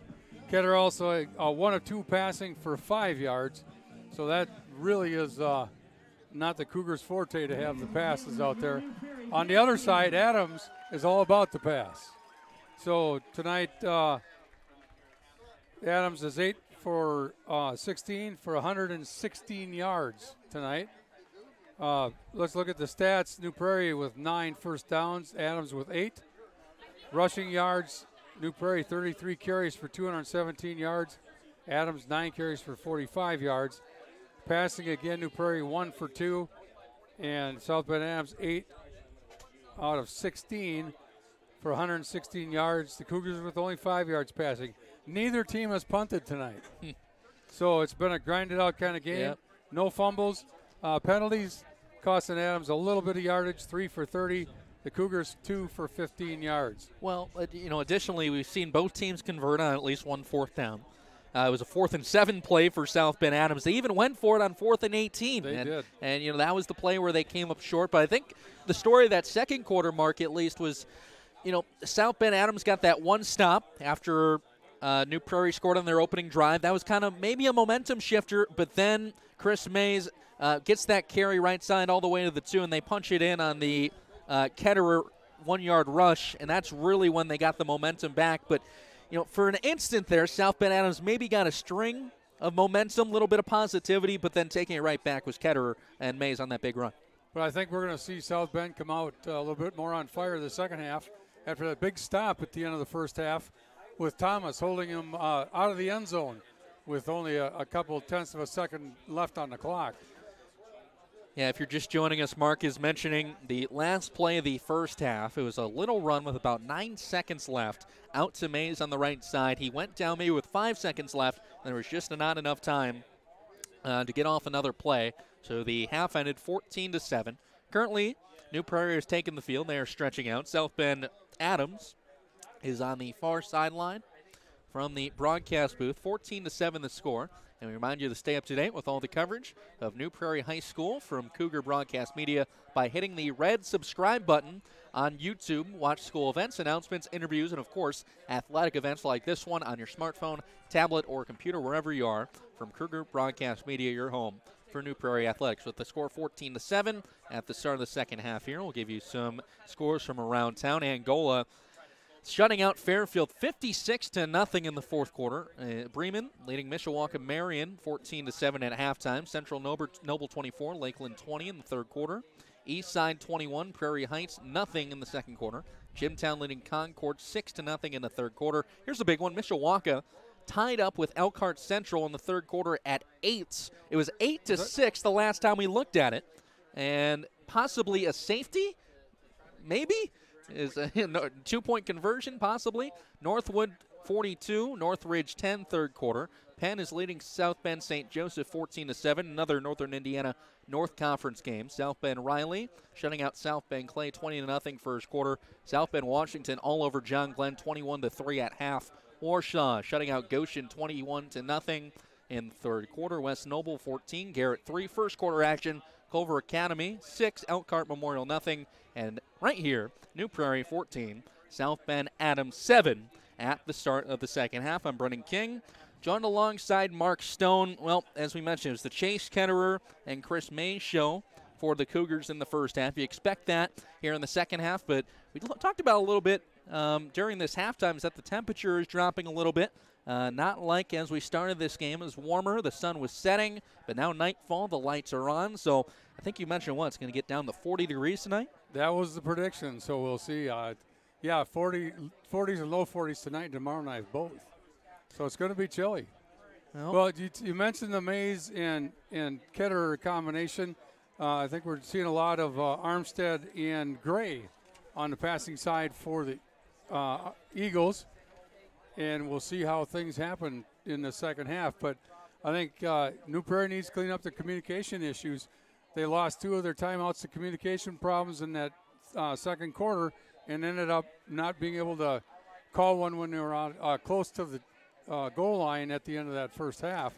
So I think execution is going to be the key to the game on both squads as we start the second half of the game. Well, we talked about the three-headed monster at the top of the broadcast of South Bend Adams. Armstead, Gray, and Miller, the quarterback, running back, and wide receiver combo. Trey Gray, again, is only 5'7", 150 pounds, but he's making those catches out there like he's 6'2". He plays a lot bigger than that, I'll tell you. We have not seen a lot of the running backs tonight. There's very few carries. They've done a nice job of shutting down Jaden Miller. Miller came into this game 301 yards in 5 games, 7 yards a carry. Has not had much. South Bend Adams will get the ball to start this second half. 12 fresh minutes on the clock. And New Prairie will kick off. 2 returners back for the Eagles and a little squib kick. Maybe to the middle of the reception area. I think the ball was fielded by Ben Foster, if I'm not mistaken. Foster takes it. It was Ben Foster. So a short kick to start the second half. And Ira Armstead down by just a touchdown. Remember that because, again, at the end of the first half, the Cougars could have gone up by 2 scores. Could not. They only lead by 7. So Adams will take over first down, first series of the second half on their own 39-yard line. That kickoff took 6 seconds off the clock. 1st and 10, Armstead in the backfield by himself. 5 wide to start for Armstead. If you're just joining us, that is the MO for the South Bend Adams Eagles. Armstead gets the snap. Looking downfield, Trey Gray has it.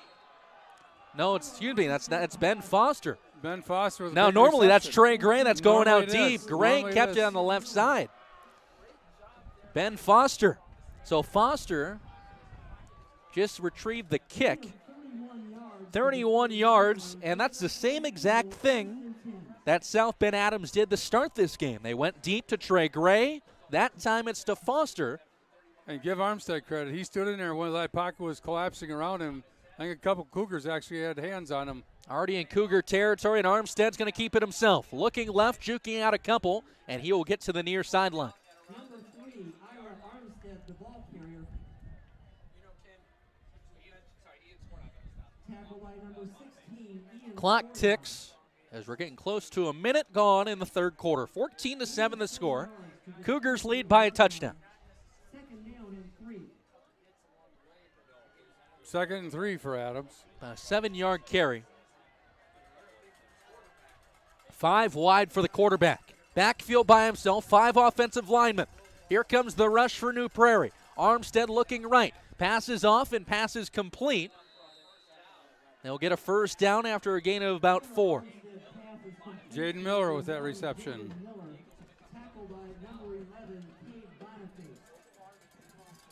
Boniface on the tackle. Fresh set of chains for the Eagles. 1st and 10 on the Cougar 20-yard line. Haven't seen this red zone threatening too often from the Eagles tonight. Armstead looking left, now looking right. Pass off to Gray, complete. Trey Gray. This is the guy that gets it done.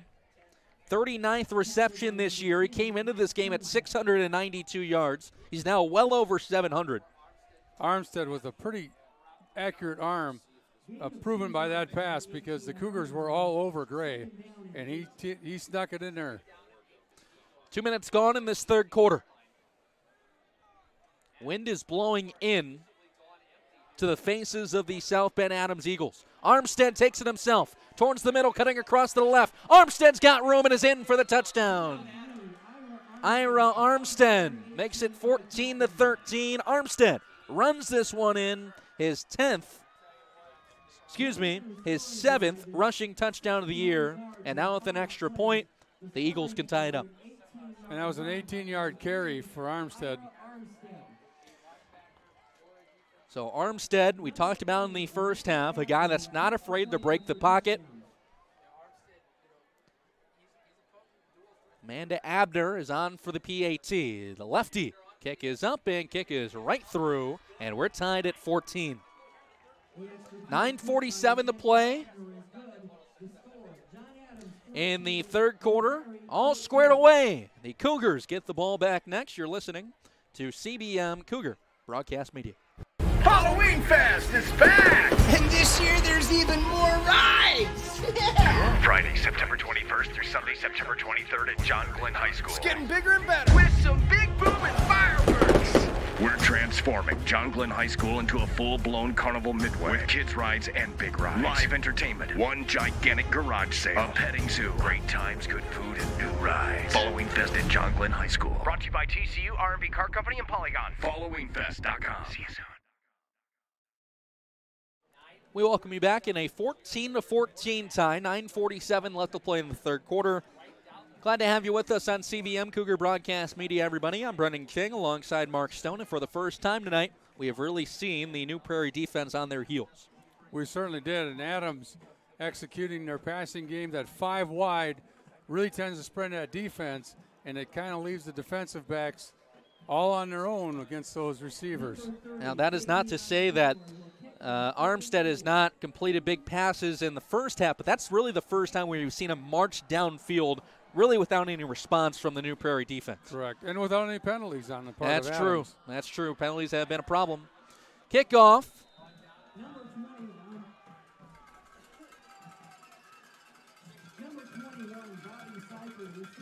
Taylor Lewandowski with that recovery, or with that kick return. So Lewandowski on the kickoff gets it ahead to about the 32-yard line. 1st and 10 for Chase Ketterer. Ketterer takes over in a tie game.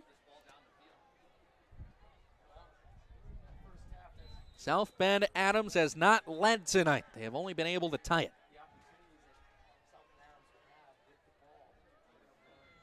Ketterer will set up by himself. Nobody joins him in the backfield. Motion to the left as Ketterer gets the snap. Ketterer a QB draw, and he'll muscle ahead for about 5 yards or so on the first down carry.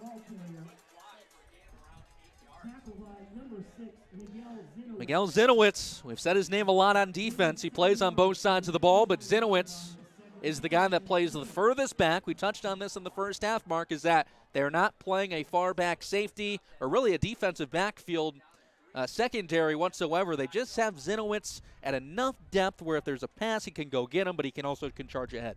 That whole defense is within 11 yards of the ball. Handoff to Mays. Mays gets a break, and Mays is through for the first down to the 47. Chris Mays. Kid continues to just push through walls. And is that still kind of maybe still a limp? We saw him limp just a little bit. Yep. He injured the left leg earlier on and, again, was really limping, really couldn't put weight on it. That time, he's still able to muscle ahead, but he went off a little hobbly on the sidelines. Now 2 wide receivers. A little confusion. Ketterer has thrown the ball twice tonight. Sends one man in motion, and Ketterer will keep it himself. It's a fake pass play, and Ketterer gets about 4 yards on the carry on 1st and 10. Clock ticks now under 8.5, tied at 14 from New Prairie. Ketterer doing a good job with those high snaps. The last couple have been just almost out of reach, but he's pulled them back in. Chris Mays back out, fighting through the pain. No wide receivers set, just Ketterer and Mays with about 8 minutes to play in the third quarter. 2nd and 5, ball on the 43 of the Eagles. New Prairie moving left to right. Mays cuts right now towards the middle and is ahead for the first down. So Mays picks up a fresh set.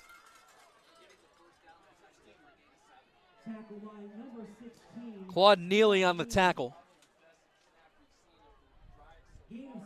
1st and 10, clock under 8 minutes. Ball on the 36. Mays and Ketterer set up. Mays is to the right of the quarterback. Now back to the right. He shifted maybe 4 or 5 times, deciding where he wanted to go. Ketterer gets the snap, keeps it himself after a fake handoff. Moving left, being tracked down. Running towards him is the South Bend Adams rush, and he will get out of bounds left side. Stiff arm Vamoni Stubbs and gets about another 3 yards out of that stiff arm. Stubbs was a factor early. Didn't say his name a ton after the first quarter. 2nd and 1.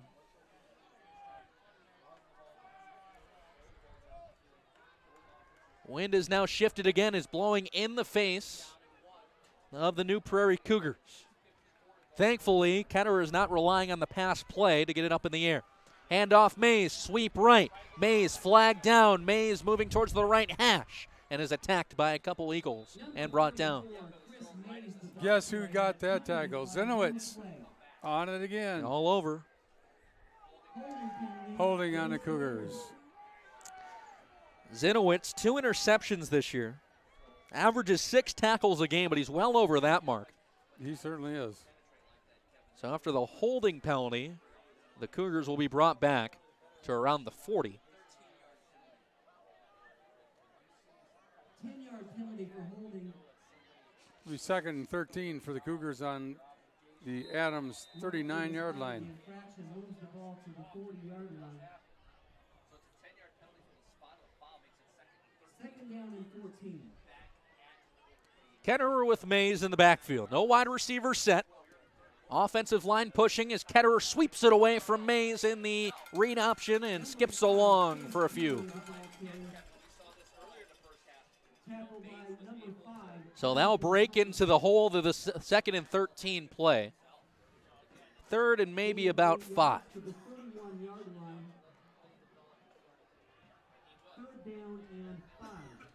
Cougars with no huddle offense. Pushing the pace. They tried to do that to end the first half. Ran out of time. Ran the last play with about 9 seconds. Mays went down and just could not get up in time to run a play on the 1-yard line. As Mays gets the carry. 34 shoots ahead. Maybe a first down. He should have it by about a yard. And he does. 6-yard carry for Mays. Cougars going no huddle, trying to keep Adams from switching out defensive players.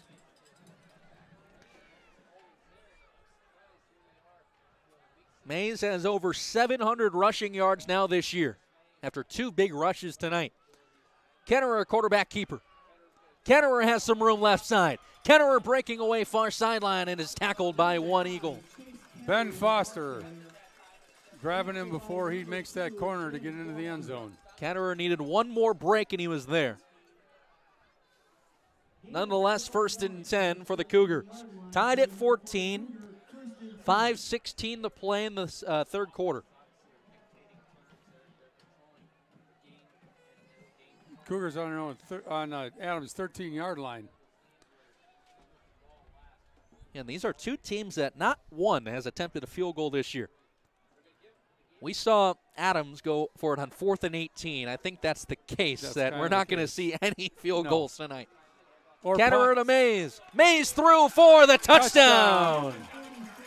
2014. Mays has touchdown number 2. Make that 13 rushing touchdowns on the year for the junior. So we start the second half much like the first with both squads punching it in and getting a score. So we'll see how things develop as we move along. Nolan Szymanski on for the PAT. Skornog with the holder for him.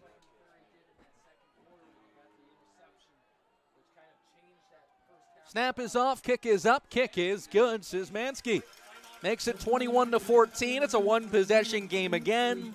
But here comes again the power-packed offense of South Bend Adams, who on that last drive really, really turned a corner. They certainly did. We saw them come all the way down the field. Comparatively, they were short and stopped during the first half. At this time, they took it all the way down. I would expect we'll be looking at much the same kind of offense. 5 wide. I think the reason they go 5 wide is they can't go 6. They do like to pass. They do, and that's their, like you said, that's their MO. That's their bread and butter. They have the run option in Miller. They haven't ran with him a lot. Trey Gray has been on. Jalen Gray has been on. We haven't seen a lot of Zenowitz on the offensive side. He's been very good defensively. And Miller, the running back, also has a catch. So see what we see on the 2nd possession of the 2nd half. Trey Gray back deep.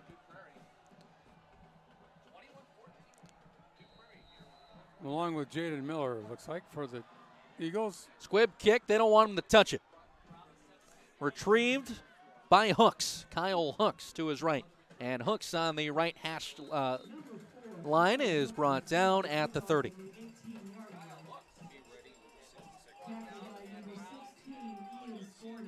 About a 10, 12-yard return on that kick. 21-14, one possession game. The Cougars of New Prairie have the lead. New Prairie 3-2, 1-1 in Northern Indiana North Conference play. On the flip side of the coin, South Bend Adams is 0-2 in conference play, at risk of being the only team to start 0-3 in conference. 5 wide for Ira Armstead. Armstead looks left, now looks right, cuts across, now towards the middle.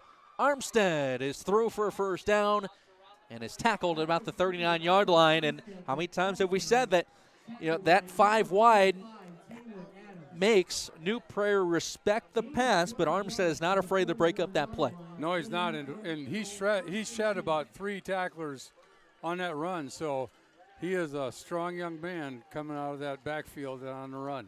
6'4", 195. Only a junior. 3 wide receivers near side, 2 up top. Jalen Gray is down the left sideline. The pass is incomplete, intended target Jonathan Thomas. Thomas went down. Coverage came from Skornog.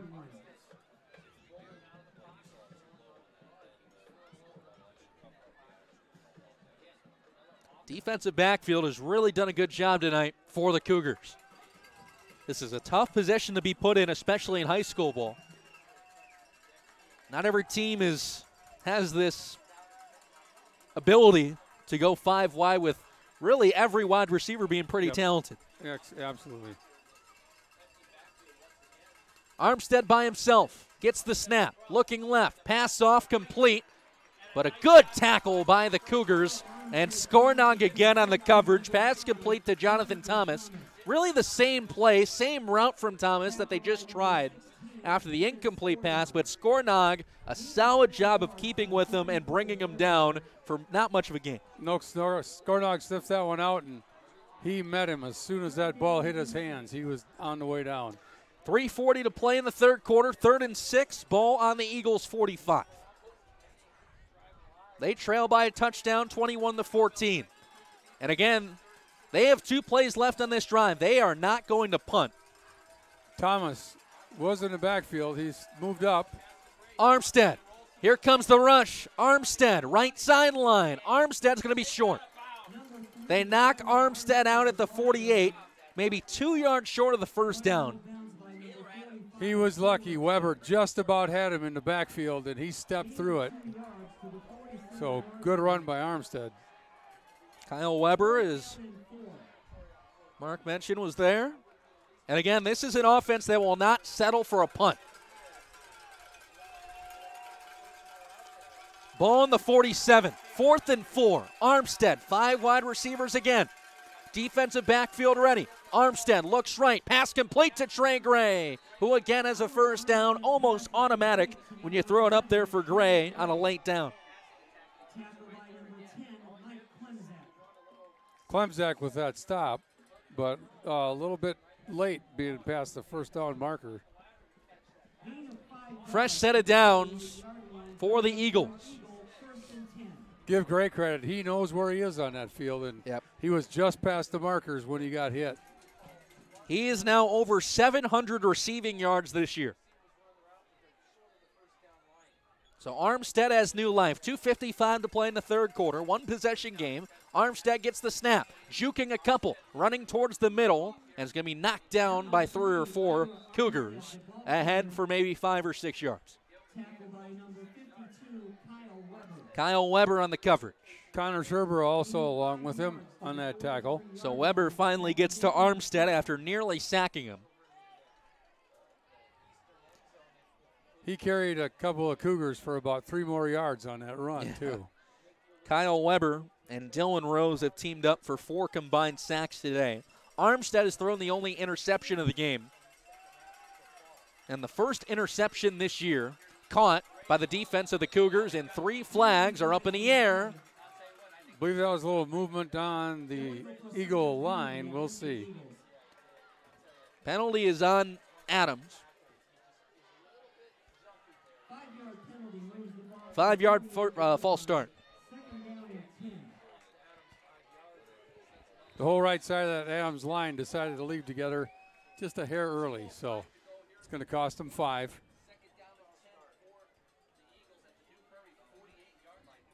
So the work done by Armstead on this previous play is negated. 2nd and 10, clock's under 2 minutes in the third quarter. 21-14 the score. 4 wide receivers, a running back in the back, that's Miller. Armstead, pass off, complete, right side. Into the hands of Kyle Hooks. It's just so dangerous, Mark, is that they're able to intertwine these wide receivers at any point, get them looks, and so many of them are able to just come up just like that. Exactly, and they've got quite a bit of depth in that receiver field. We've seen at least 8 or 9 different receivers tonight. Gain of 12, fresh set of downs for the Eagles. I think Armstead was tired of being under pressure, so they put a halfback back there to keep the pressure off of him. He's there again. Armstead, pass is picked off again. Nice. Defense shooting down the left sideline. A big stiff arm and brought down at the 40. 12th interception thrown on the year by Armstead, second tonight, and a big-time stop for the Cougars, who are still up 1 possession, 21-14. Intercepted by Jacob Tuttle with a nice run down the sideline. Tuttle again is right on Armstead, and for Armstead, that's his mistake. He was looking at the receiver the whole time, looking right now Armstead's been really good about shifting his eyes tonight, but that time he makes the mistake, stares down his receiver, and Tuttle, the pass is picked off. Tuttle was paying attention. Yep. He stepped right in front of it. Cougars take over, 1st and 10, a minute 12 left in the third quarter. They're up by a touchdown. Chase Ketterer back to work. Ketterer, automatic, 5 yards. Number 5, Chase Ketterer, the ball carrier. Tackled by number 7. Chase Ketterer averages over 7 yards a carry at the quarterback position. 9 rushing touchdowns on the year. Combined, Ketterer has 13 TDs. And the Cougars still with that no-huddle offense. Keeping them on their toes, and just for Adams, they get to the point where they build up, enough momentum, and it seems like there's always that one play. Yep, one play, and that was an interception on this last drive. Yep, as Mays skips ahead. Might be short of the first down on the 2nd and 5. Under 20 to play in the third quarter. They might get one more play off. 3rd and 2. Or do you try and draw Adams offside? Maybe a hard count if they even run a play. 3 seconds to play. Ketterer will take the snap. Ketterer himself, clock is down. As time has expired in the third quarter, play continues and ahead for the first down. We go to the 4th, 21-14 after the big-time interception. 2nd pick of the game thrown by Armstead. We'll be right back. You're listening to CBM Cougar Broadcast Media. The debate about sports specialization by high school athletes continues. Some argue that high school athletes who play one sport all year long have a better chance of landing a lucrative pro contract. But that's simply not true. In fact, 30 of the 32 first-round picks in last year's NFL draft played more than one sport in high school. Of the 32 players drafted, 22 also participated in high school track and field. 19 also played basketball. Some also played baseball and lacrosse. What's the path to success for high school athletes here in Indiana, no matter what their goals might be? Study hard, always do your best, and if you can, play more than one sport in high school. This message presented by the Indiana High School Athletic Association and the Indiana Interscholastic Athletic Administrators Association.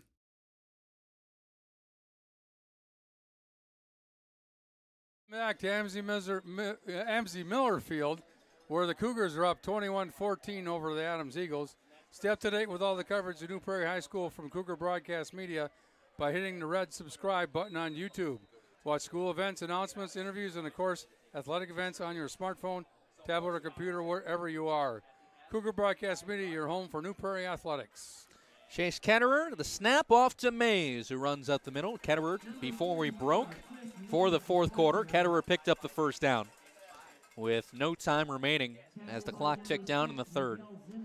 And Cougars would love to finally make this that two-possession game. I think they've kind of been shooting for that all day long. And each time, the Adams defense has come up big, but now Ketterer and Mays are really controlling this third quarter.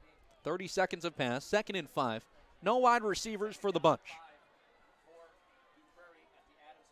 Some shifting on the line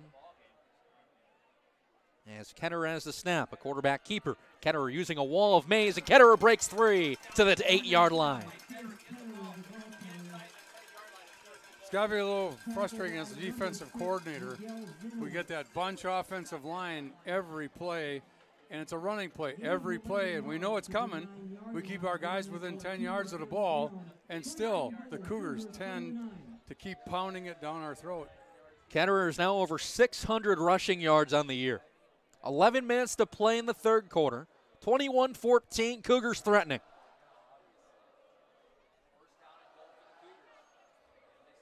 Handoff to Mays. Mays towards the middle is going to be short.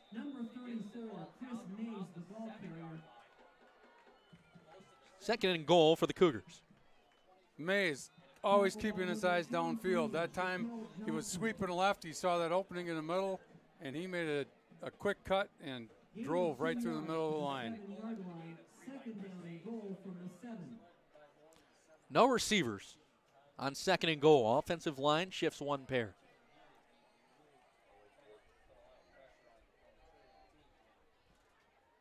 Ketterer waits for the snap. Clock ticking towards 10 minutes.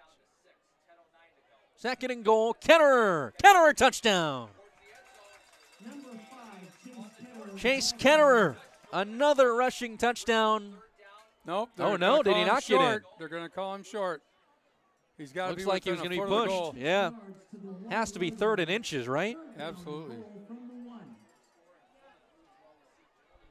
9:45 to play. Now they pack I formation. They're not messing around here, Mark. Nope. Ketterer under center. Don't see that Ketterer, very often. snap. Mays, he's in. Touchdown, Cougars. Chris Mays, another one. The running back has been unbelievable. By night's end, he's going to be over possibly 750 rushing yards this year. And he's in for another touchdown. 27-14 with the PAT coming next.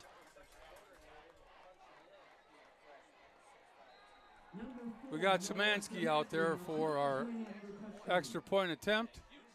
Cougars looking to make it a 2-score game. Nolan Szymanski is 3 for 3 today.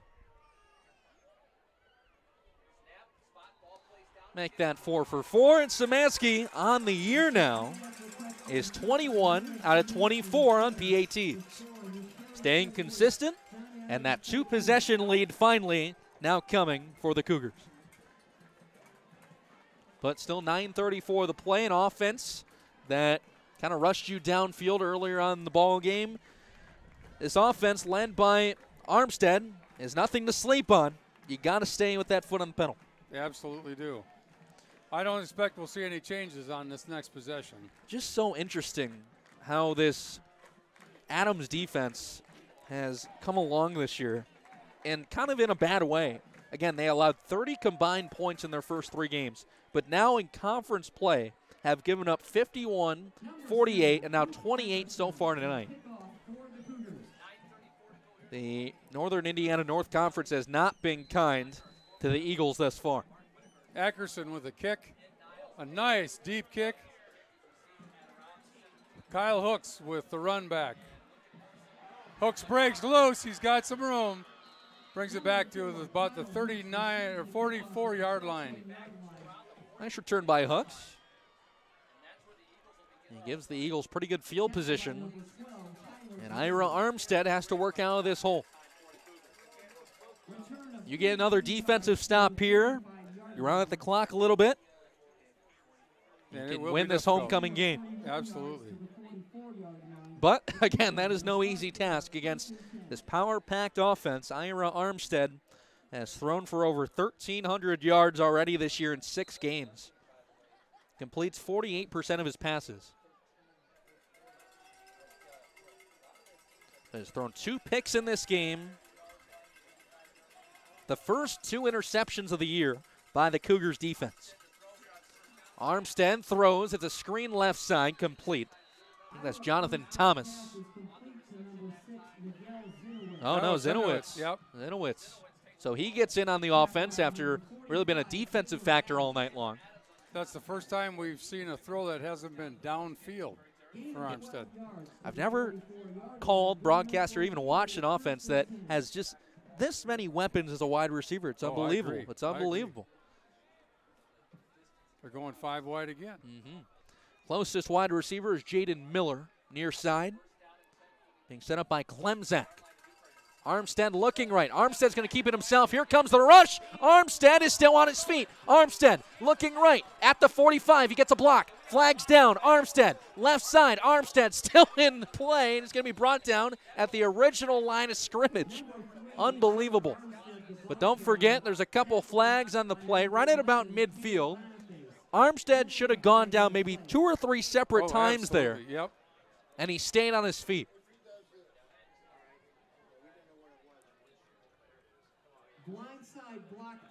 It was a blindside block. One of the Adams Eagles just decked a Cougar coming across the middle when he turned to go after Armstead when he shifted direction, and they're going to call him for that kind of a hit. So Armstead, what would you say he ran there in terms of yards? He ran probably almost half the length of the football field back and forth. At least 50 yards, right? Yeah, back and forth across the field. But none of it he'll get credit for. That backed him up huge. The ball is on the 34 of the Eagles. That is a soul crusher. 8:42 to play in the fourth quarter. 28-14. The score is the Cougars' lead. Armstead, after all that work, he's going to air it out. Pass complete to Miller. Miller cuts across the middle left side. He's got room. He might pick up a block from Gray. Miller still on his feet. And he fumbles the ball. He fumbled the ball. Cougars have the football. I was expecting Adams to come back because every time they've been drilled into a hole like that, they bring it back and they seem to make a great play. But this one ended with a really tough situation for the Eagles with that fumble, giving the Cougars possession. It's the 5th fumble recovery by the Cougars defense this year. And just a shot in the heart the past 2 plays the Eagles. The blindside block and now the fumble as the Cougars take over. 8:23 to play. You run out this clock a little bit and you can take homecoming. Cougars on their own 10-yard line to start this series. Ketterer to Mays. And Mays is through. He almost fumbled the ball, actually, but he fell on top of it. He's going to be real close to a first down. Tackle by number 20, Vermoni Stubbs. Actually, about 2nd and 2 for the Cougars. Gain of 8 yards to the 19-yard line, 2nd down and 2. The only fumble recovery for the Cougars earlier on this year was Daniel Tyler. That was actually run for positive yardage. The other 2 were just falling on top of the football. Tyler took that play 67 yards. Here's a handoff to Mays again, left side, shooting through the middle now with the first down. And we've talked about Mays all night. He is a brutal runner. It's unbelievable. He takes people apart when he hits them. Just a bulldog runner. Not afraid to hit a helmet. Absolutely. Not afraid to get hit. He's got a bad left leg. Not forget about that. He injured his left leg earlier, was limping off the field, and he came back, was still limping, and responded with 2 more touchdowns. There you go. 7:20 to play in the fourth quarter. 2-possession game. Ketterer takes it.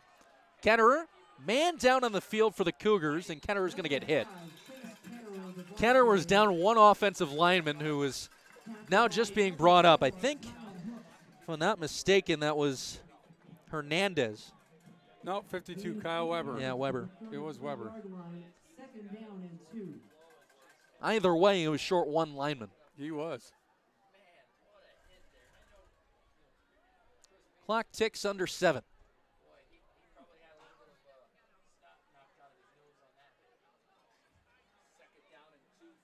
Offensive line shifts for the Cougars. Ball on their own 33. Ketterer waits on the snap from the shotgun. Has it, a fake handoff to, anyways, he hands off to Mays. As Mays runs into the referee, still on his feet. Chris Mays ahead past midfield, and it's tackled by a couple Eagles. Foster and Thomas make the tackle. If they hadn't, Mays would have been gone on that play. And he hit the referee too. He did.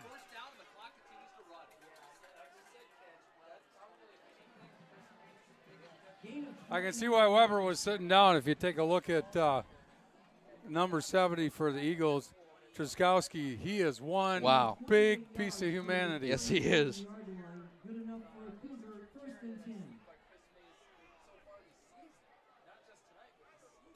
First and 10, back into the Eagles' territory. Another touchdown should really do it. They're up 2 touchdowns as Ketterer breaks across the right side, jukes out one, still on his feet, and is going to get the first down. Ketterer stiff arm to Bron Johnson and gains another 3-4 yards on that stiff arm. He might be just short. He will be. Second and way short here. Clock ticks under 5.5. Ball on the Eagles 31, second and 2. No wide receivers for Ketterer. Eagles defense plays very shallow, as we've mentioned.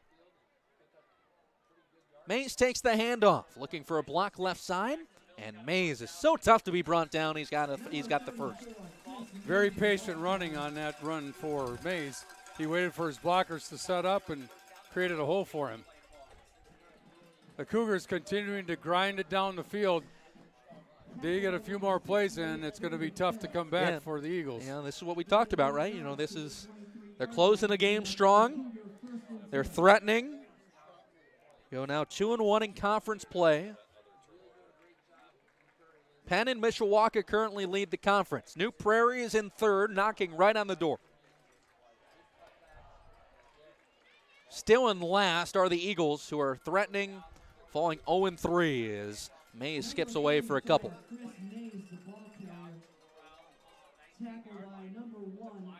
Jaden Miller on the coverage. You know what, Mark, I expected to say Jaden Miller's name a lot more on offense than we did defense. I would agree with you. We just have not seen him tonight. Looking at what he has done coming into this game, you know, Miller has been there all year. 301 rushing yards in 5 games, but credit to the defense of New Prairie. They were ready.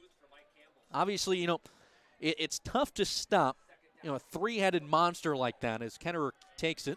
Ketterer towards the middle. Ketterer's in! Touchdown, Ketterer! Adding on to the lead. Ketterer another rushing TD. Make that 11 on the year. Mays with a great block on the outside to open up that hole for Ketterer. It is a 20-point game from New Prairie, 34-14. They can make it 21 if Szymanski can convert the PAT. Ketterer just so silky smooth moving through that line. Szymanski looking up. Snap is good, kick is up, kick is right through. 35-14. 3:54 to play in the fourth quarter. You're listening to CBM Cougar Broadcast Media. Halloween Fest is back! And this year there's even more rides! Yeah. Friday, September 21st through Sunday, September 23rd at John Glenn High School. It's getting bigger and better with some big booming fireworks. We're transforming John Glenn High School into a full-blown carnival midway with kids rides and big rides. Live entertainment, one gigantic garage sale, a petting zoo, great times, good food, and new rides. Following Fest at John Glenn High School. Brought to you by TCU, R&B Car Company, and Polygon. Followingfest.com. See you soon.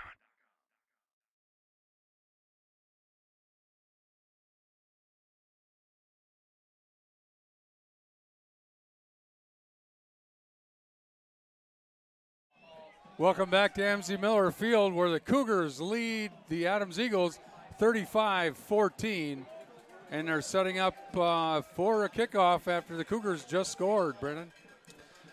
That's right, Mark, and we have just received word from our great director, Matt Florian, is that 245 yards of pure offense from Chris Mays make that 906 rushing yards this year in 6 games. Wow. And Mays plays both sides of the ball. We saw him on a couple pretty good defensive plays as well. Kickoff towards the end zone, a touchback. So with 3:54 to play, it's a 3-possession game, and looking like, Mark, that the Cougars are going to be able to take the W on homecoming. That would be great. That would be great. Chase Ketterer, 150 yards tonight. So I'll go with the quick conversion, the math on that one. On the year, Ketterer has run for over 700 yards this year. So 2 big games from the 2 key guys on a big-time night. It passed for less than 50. Yeah. That just is not Cougar football. Ira Armstead takes over in a big-time deficit. Right after we were talking about, Mark, is that we thought they were going to get right back in this game, but 2 interceptions later, Cougars defense had different plans. Jalen Gray makes the catch, right sideline, and is marauded by a couple Cougar. So Jalen Gray gets in on the action, maybe too little too late. Skornog and Taylor Adams with that stop. 3.5 to play in the fourth quarter. 2nd and 3, Armstead with 5 wide. A 5-man offensive line is met by a 4-man defensive line of the Cougars. Armstead, a low snap. Screen play off to Trey Gray. Gray with that speed, you got to watch him as he cuts across the 40-yard line for the first down.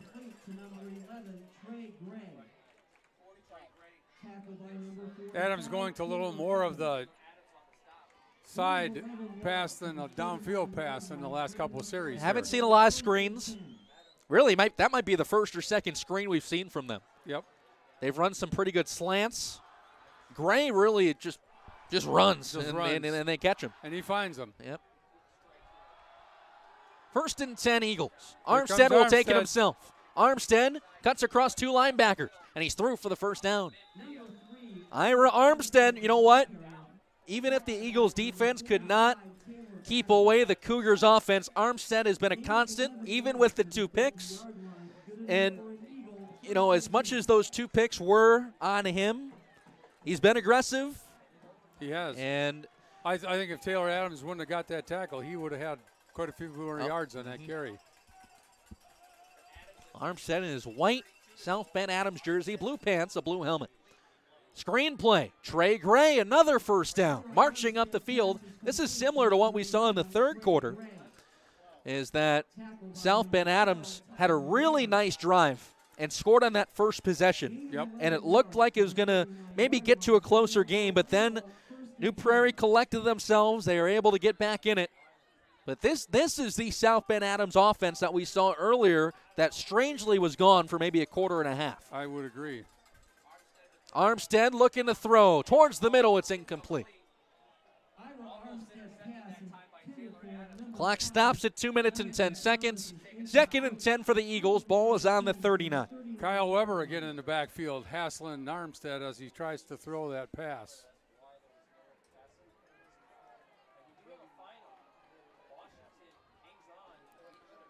Armstead has had 3 passing touchdowns 3 times this year. August 24th, 31st, and the 7th. Last week, he had 0 against Penn. Armstead dives under a couple, and he's going to be brought down. Armstead fought for it, but the defensive line shooting in. Makes it third down. A nice gang tackle by the Cougars, too. Yep. Clock is under 2 minutes, 35-14. And New Prairie's going to win on homecoming. New Prairie, they'll be 4-2, 2-1 in Northern Indiana North Conference play. South Bend Adams is still going to be winless in conference play. They're going to drop to 0-3 in conference, overall 2-4. After a strong start to this year, as Armstead looks across the middle, almost a one-handed catch by Jalen Gray. Wow, that was tipped by one of the linebackers for New Prairie, and then Jalen Gray almost brought that one down one-handed. Yes, he did. But again, South Bend Adams had a strong start to the year. They won 2 out of their first 3 in non-conference, including Lowell and South Bend Riley. But now Mishawaka, Penn, and New Prairie, all conference opponents, are going to bring them down. Going for it again on 4th down. We have not seen a punt tonight. We have not. We have not seen a field goal tonight. We have not. Interesting football. 1:25 to play in the 4th. Armstead looking left, launches one, and it's almost picked. Almost picked off. Almost his 3rd interception today. Armstead now has more interceptions than passing touchdowns on the year. That was Tyler Graver out there in the backfield. Just about had that pick. With the 12 picks and 10 passing touchdowns, Armstead, that's where he sits in 2018. It's amazing to me Adams has got the record they do with the number of yards they've accumulated passing. I think that just shows you just how good Mishawaka and Penn are. It does. And, you know, these are both of these teams have lost to Mishawaka. Penn is still coming up for the Cougars. That's going to be on September 28th.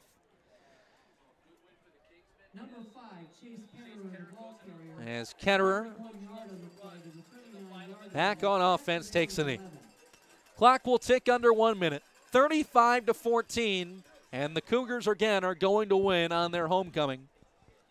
It's going to be a big-time win against a power-packed offense and a South Bend Adams defense that just could not catch the break they needed. I think that's kind of the story of the game. And they kind of shot themselves in the foot as they went along. They had the big plays to get out of some pretty deep holes, and then ended up with interception or something else going wrong. It had penalties or whatever happened to them. But you know, on the flip side, Ketterer and Mays, 245 yards of total offense for Mays. Ketterer runs for 150. Just to complete the stats again, Mays has rushed for over 900 yards of offense. Ketterer is now over 700.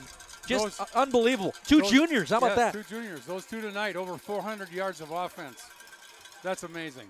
Clock ticks to 18. We will not have another play as the teams will shake hands down midfield.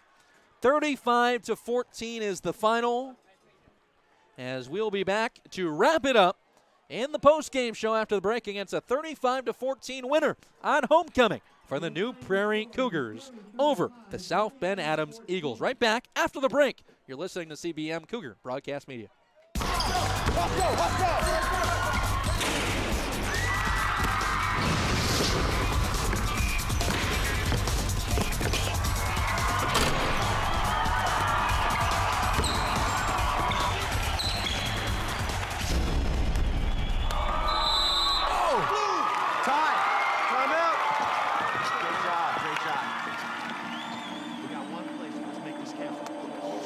I touched it.